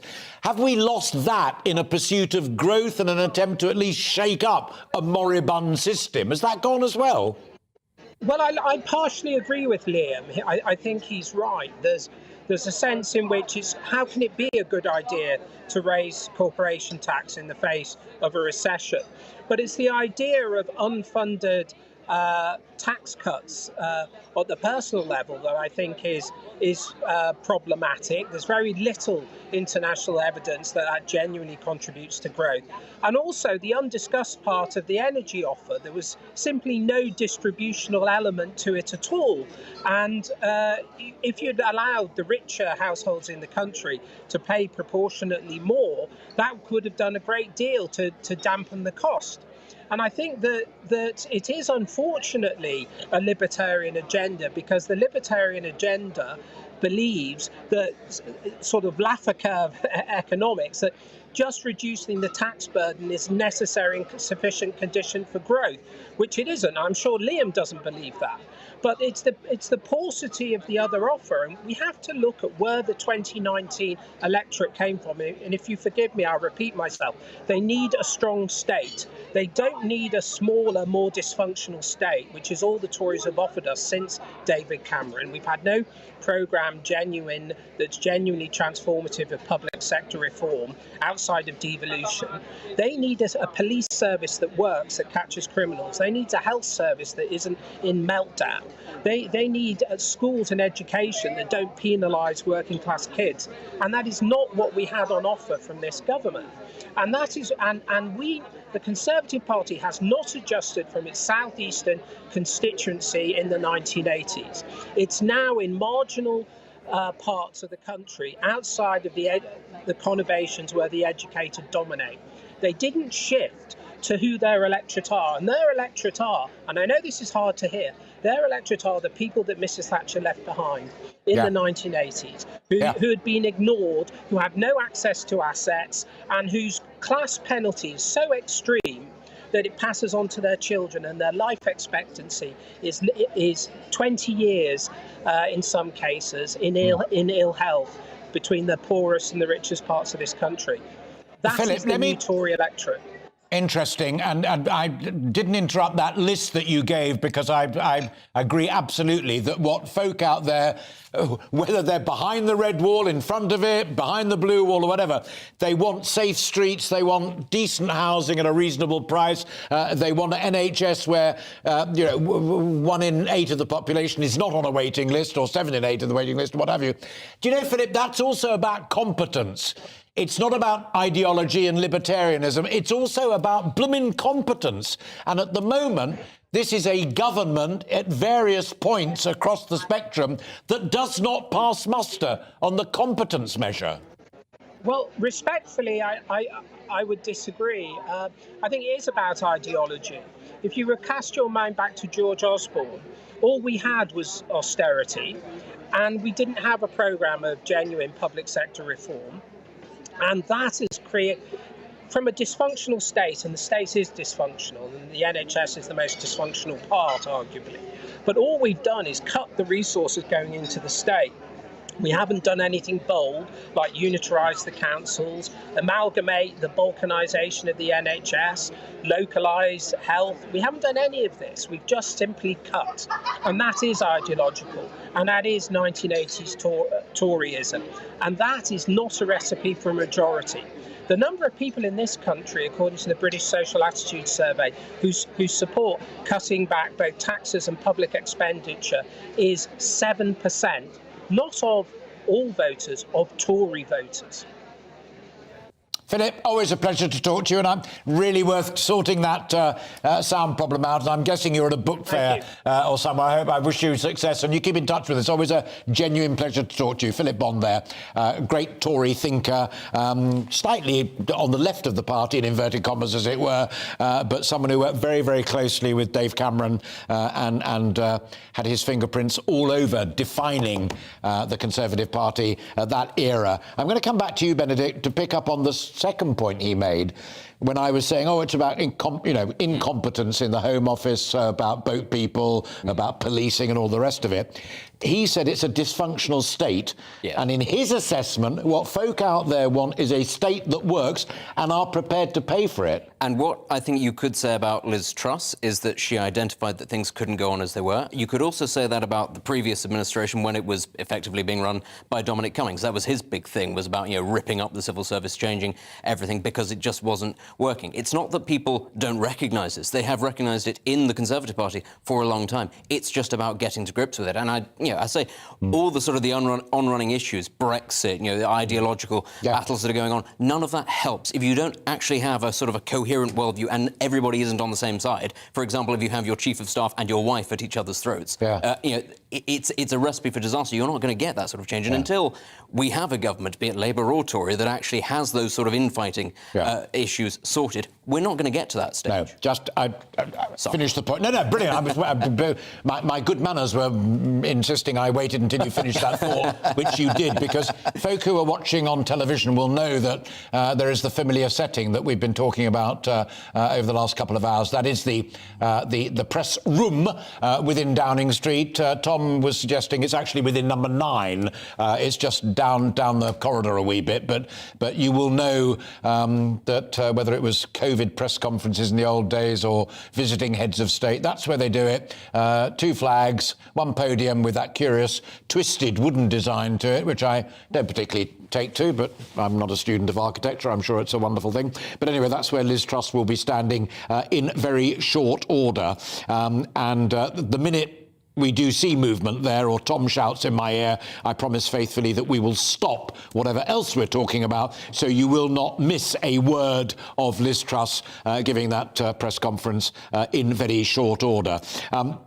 But I want to bring in Catherine and then Liam on the same point I was just discussing there with Benedict, because I do think we're now inching closer to profound political things and also the finances of profound political things. Philip Bond, left of the Conservative Party, old mate, known him for years. We have a dysfunctional state. People want decent services for which they are prepared to pay. I go along with the first 2 points. I'm not entirely sure about the final one. Catherine. Yes, and I've heard that figure that he gave. I think it was 7%, wasn't it, as well, in favour of only a very small number of people want tax cuts and cuts to public services, which, of course, is where this appeared to be going, although Liz Truss did say in Prime Minister's questions, categorically not. But clearly, the sums didn't appear to add up and people were left wondering. Therese Coffey, the Deputy Prime Minister and Health Secretary, is reportedly having an emergency call at the moment with Liz Truss's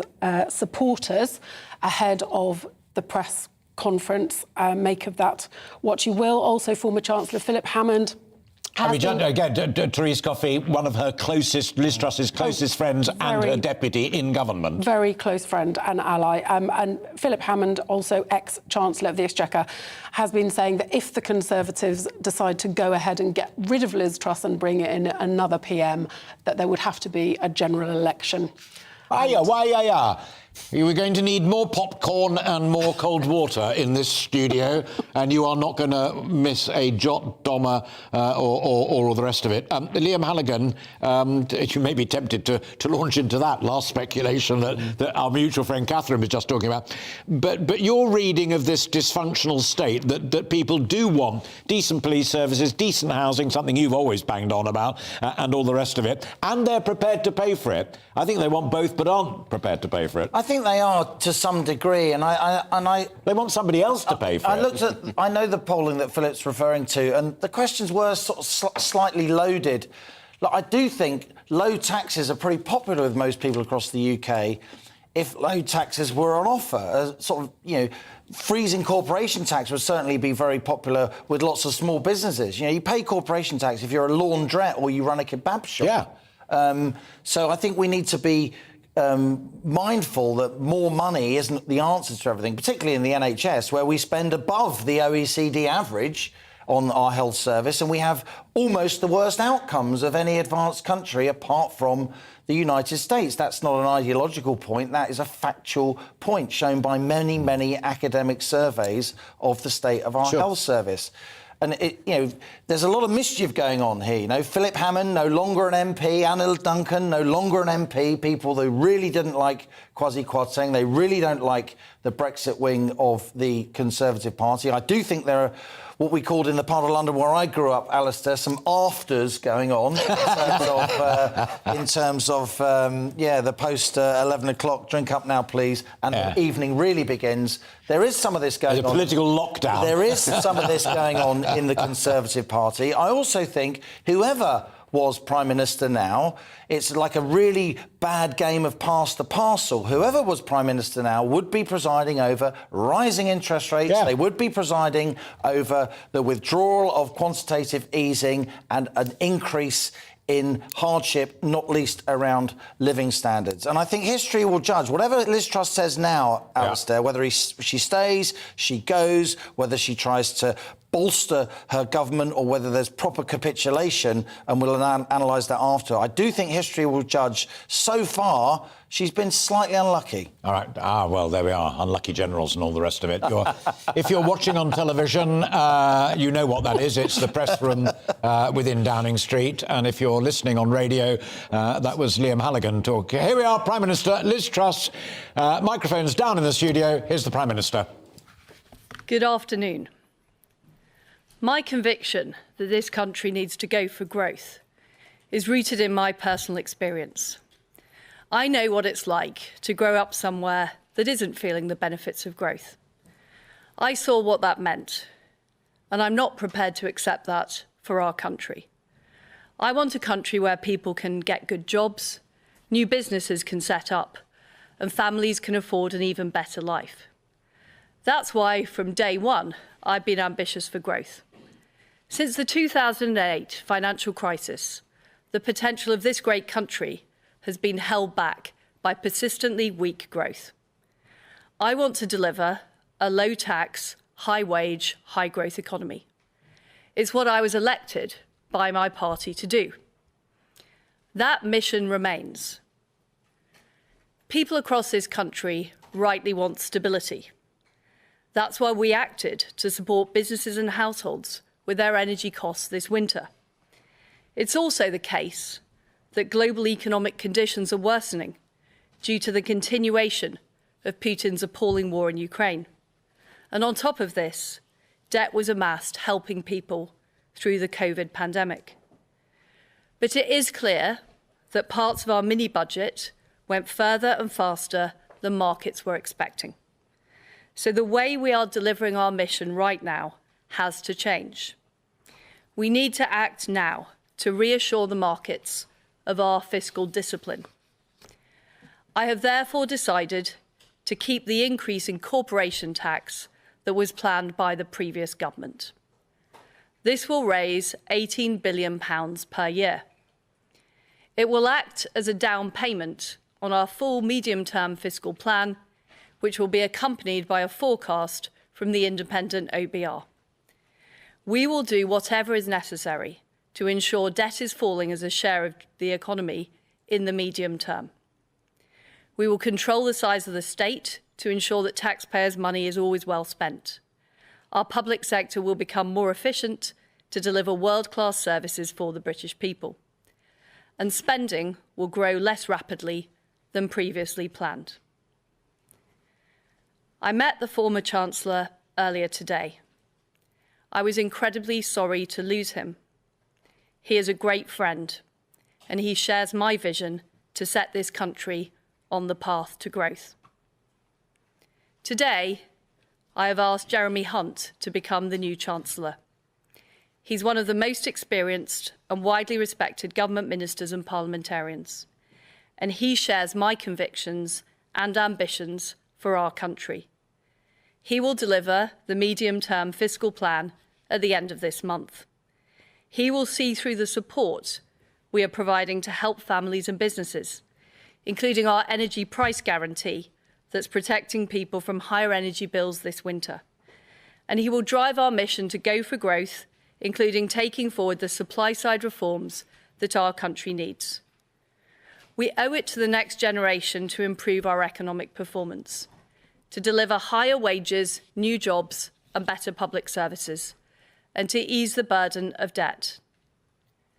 I have acted decisively today because my priority is ensuring our country's economic stability. As Prime Minister, I will always act in the national interest. This is always my first consideration. I want to be honest, this is difficult, but we will get through this storm, and we will deliver the strong and sustained growth that can transform the prosperity of our country for generations to come. I'll now take questions. Can I start with Ben Riley-Smith, Telegraph? Thank you, Prime Minister. Clearly a difficult day. Can you explain to the public why you think you should remain as Prime Minister, given you jumped to key tax cuts that led you to be elected and got rid of your Chancellor? I'm absolutely determined to see through what I have promised, to deliver a higher growth, more prosperous United Kingdom, to see us through the storm we face. We've already delivered the energy price guarantee, making sure people aren't facing huge bills this winter. But it was right, in the face of the issues that we had, that I acted decisively to ensure that we have economic stability, because that is vitally important to people and businesses right across our country.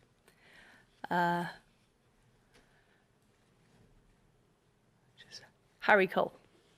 Thank you, Prime Minister. Harry Cole from The Sun. You were the one that wanted to cut the 45p rate.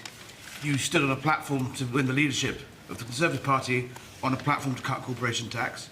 You and the Chancellor, the ex-Chancellor, designed this budget together, in lockstep, we're told, at times in secret, the two of you.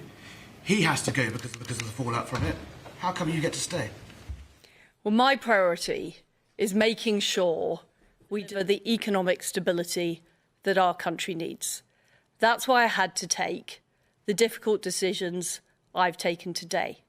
The mission remains the same. We do need to raise our country's economic growth levels. We do need to deliver for people across the country. We're committed to delivering on the energy price guarantee, which people are already seeing in their bills. But ultimately, we also need to make sure that we have economic stability, and I have to act in the national interest as Prime Minister.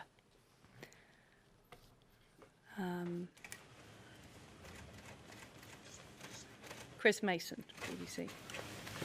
Excuse the bluntness, Prime Minister, but given everything that has happened, what credibility do you have to continue governing? What I've done today is made sure that we have economic stability in this country. Jeremy Hunt, as Chancellor, is somebody who shares my desire for a high-growth, low-tax economy. But we recognise, because of current market issues, we have to deliver the mission in a different way. And that's what we are absolutely committed to do, achieving that stability at what is a very difficult time globally. Robert Peston.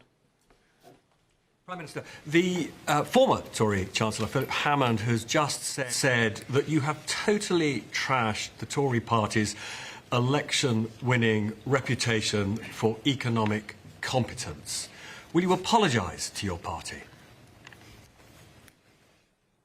Well, I am determined to deliver on what I set out when I campaigned to be party leader. We need to have a high-growth economy, but we have to recognise that we are facing very difficult issues as a country. And it was right, in the national interest, that I made the decisions I've made today to restore that economic stability so we can deliver, first of all, helping people through this winter and next winter with their energy bills, but also making sure that our country is on the long-term footing for sustainable economic growth. Thank you very much, everybody. Prime Minister, are you going to say sorry? Well, there you have it. There you have it. Liz Truss is not going anywhere, but nor is a big and significant chunk of the budget. She has confirmed, as we've been talking about all morning and is across most of the newspapers, that the increase in corporation tax, as penciled in by former Chancellor, but one, going back even before Quasi Kwarteng, Rishi Sunak, from 19 up to 25%, yielding £18 billion, is now back in the budget. She said, I want to deliver a low-tax, high-growth economy. The mission remains. There then followed a series of questions. She took 4. And before asking my panel here what they make of what was said, I just underline the fact that the first question that she took was from, to her, the vitally important Daily Telegraph, Ben Riley-Smith. How can you stay as Prime Minister? She then took Harry Cole from the equally important Red Top Sun newspaper. You two were in lockstep. He has to go. How come you get to stay? And then the two big broadcasters, Chris Mason from the BBC, where's your credibility? And Robert Peston, ITV. Philip Hammond's just answered the question. You've trashed the Tory reputation for economic competence. Will you apologise? No, I'm staying. Goodbye, good morning. And off she toddled. So there you have it in one. Let's start with the economics of it. It's only 18 billion. The IFS have talked about a 60 billion hole. And it depends on growth, that 60 billion hole. And the 60 billion hole is if you do the whole thing with a spending adjustment. I must say, I thought, given the pressure that she's under, she looked pretty poised. I'm reading on Twitter various people saying she looked shattered. I thought... She looked knackered. Yeah, she looked tired, but she looked flinty and determined to me. I think the capitulation on the corporation tax was already priced in. I do think it's a bit odd that Conservatives are punching the air, that corporation tax is about to go up for, thousands and tens of thousands of small businesses who are hammered during the COVID lockdown, who are trying to make ends meet, who are wondering whether or not they can continue to employ 2/3 of our workforce, which they do employ. But it's clear when you've got the big broadcasters, interesting she came to them not, after the papers, reversing the usual parliamentary and political rubric at number 10. These things are important. She took some pretty tough questions and then...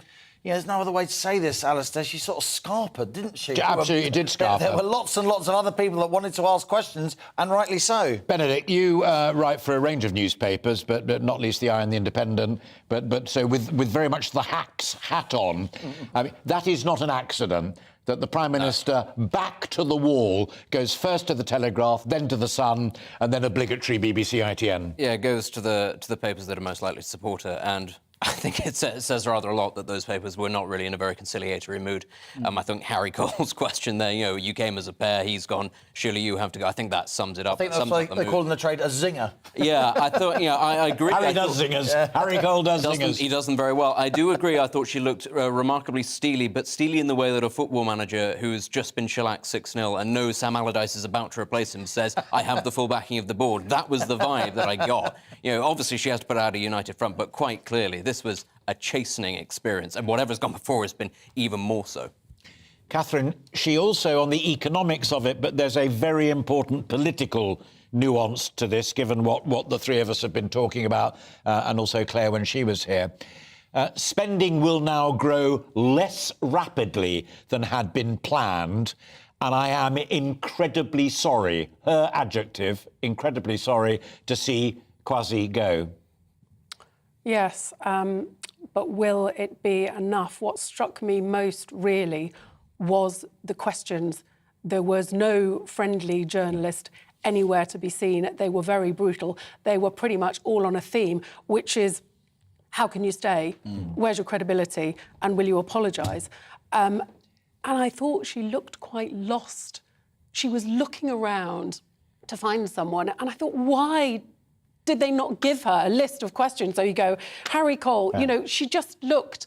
I found it was actually quite hard to watch. It's an interesting point, because we all know, because we've all done it on occasion, that there is a list. There must have. She would not have gone to that podium without a list. And you often saw Boris making a joke almost. Oh, where we go? Oh, piston. And off you jolly well go. I mean, she could not have been thinking, where's the Telegraph and where's Harry? Why did she not just... She just looked lost to me. And if ever you want a time saying, right, you, now you, it's a kind of authoritative thing.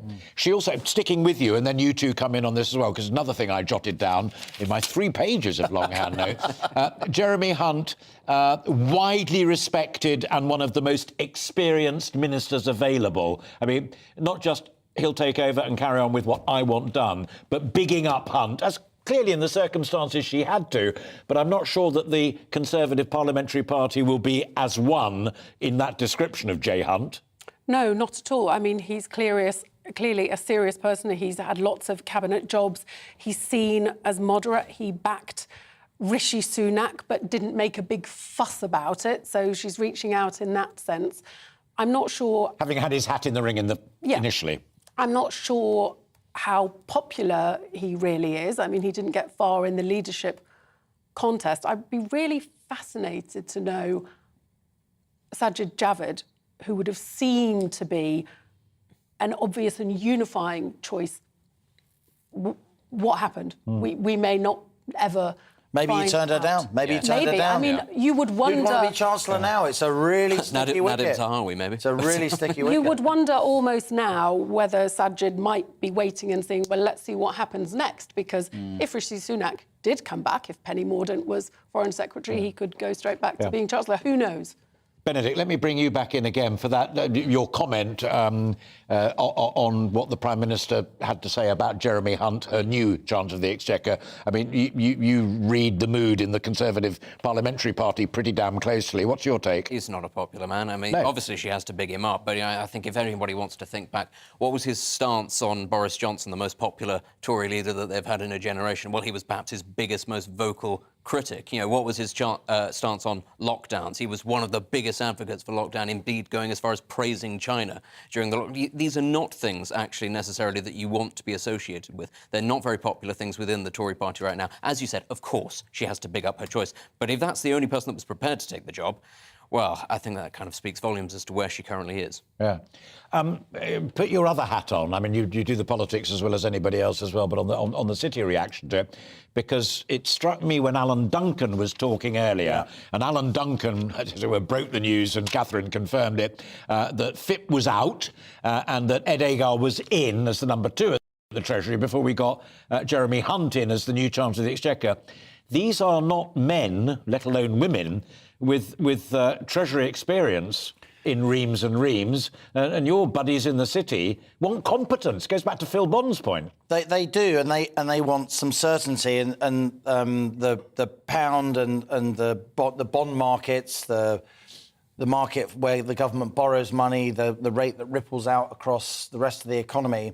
They're not particularly impressed with what's happening, but I say again, because I think it will end up being very, very important, the really important thing now is what the Bank of England does. The Bank of England really has, I would say, financial stability in its hand, whether or not it decides to carry on those emergency measures. And I would just say again, we're here rightly, understandably, we've just had an emergency statement from the Prime Minister of Great Britain and Northern Ireland. We're rightly talking about the drama and the journalists involved, and giving context, all that's really, really important. But I put it back to you again. You know, a lot of businesses around this country will have been banking on that corporation tax freeze, right? They've just had 6% wiped off their margin, right, as a part of this parlour game.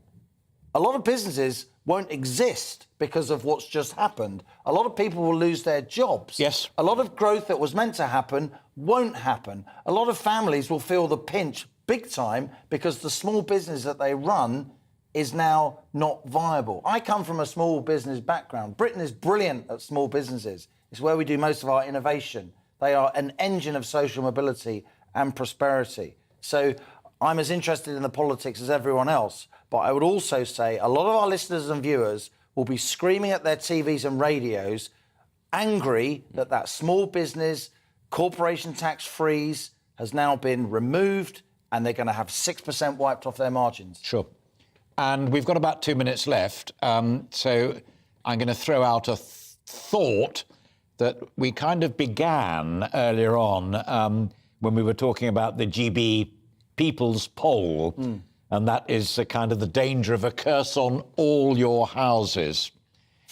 If natural Tories now see that the taxes upon the businesses they've worked their watsits off to set up and hope to pass on to their kids are going to be taxed even more, and they feel that they can't vote for this kind of Conservative Party anymore, there will be people on the extreme left and extreme right rubbing their hands with glee this very afternoon. Benedict. There will, and I mean, it hasn't really happened in this country to now, but I think if you look at what's happened, just happened very recently in Italy, for example, you can see that actually, if you keep on pushing people long enough, something else can arise out of nowhere. And there is that beginnings of that groundswell, and people will be looking at Labour and thinking, well, they don't do anything for me. They're not about to, reduce. Benedict, I'm going to come back to you if I'm allowed, but I've got to terminate that just for the moment because we've got to go down to Tom before we lose our slot with Tom, who is in Downing Street and was in there for that press conference. Truly extraordinary. All four of us agreed absolutely on that. What an event that was.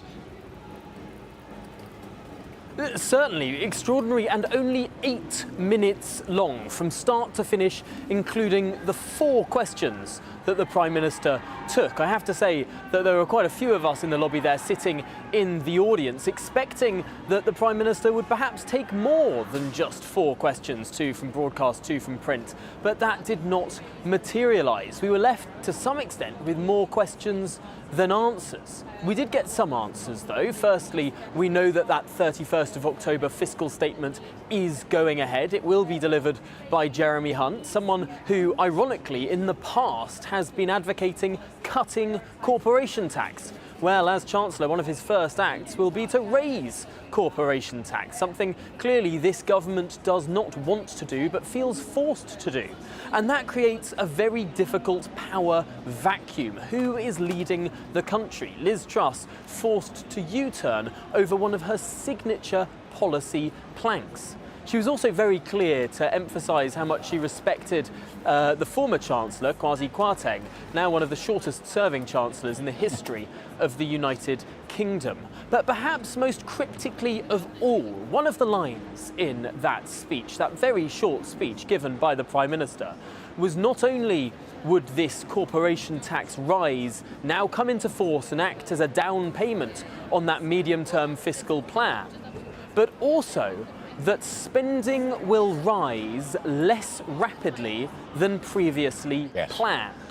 Now, what does that mean in plain English? Well, we know that a lot is being spent on the energy price freeze. We know that a lot is going to be spent on defence. Healthcare probably ring-fenced as well. So those are all rising. It probably means in some other areas we'll see some cuts. Tom, final point to you, if I may. And again, we've all been to such events, and afterwards you compare notes with colleagues, you read the runes and how you feel about it. Fortunately, you and I and no hacks make policy decisions, but we do provide the mood music, and there were men and women there in that room who will be doing exactly what you've just done on the TV bulletins tonight, in the newspapers' front pages tomorrow. Benedict Spence said a moment ago he thought her time was pretty well up ere long. how would you read the mood music in the lobby? Those men and women who were there live for that press conference with Liz Truss?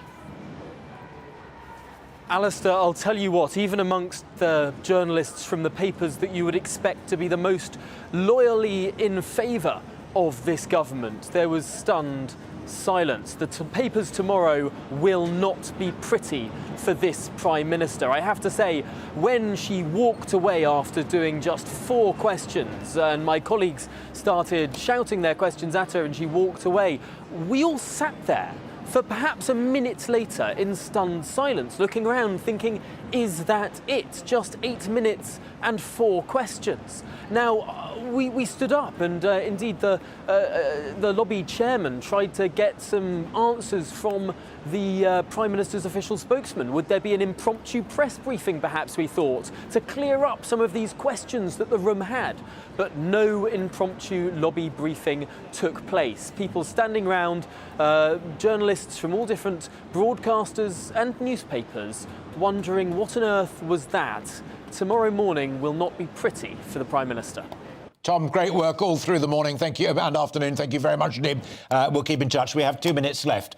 1 minute goes to Liam Halligan. Well, I'd give 1 minute to GB News viewers. This is Penelope. Bravo, GB News, for avoiding the feeding frenzy and speaking factually and with respect about Quasi Kwarteng. For me, this is a spectacle, says Penelope, of frustrated power seekers sinking to any depths and hating to see an honest, idealistic woman struggling to be an effective PM. Surely she deserves time. If they oust her, elected decisively by their own rules, they will wreck their party. I hope, says Penelope, they're proud of themselves. Catherine.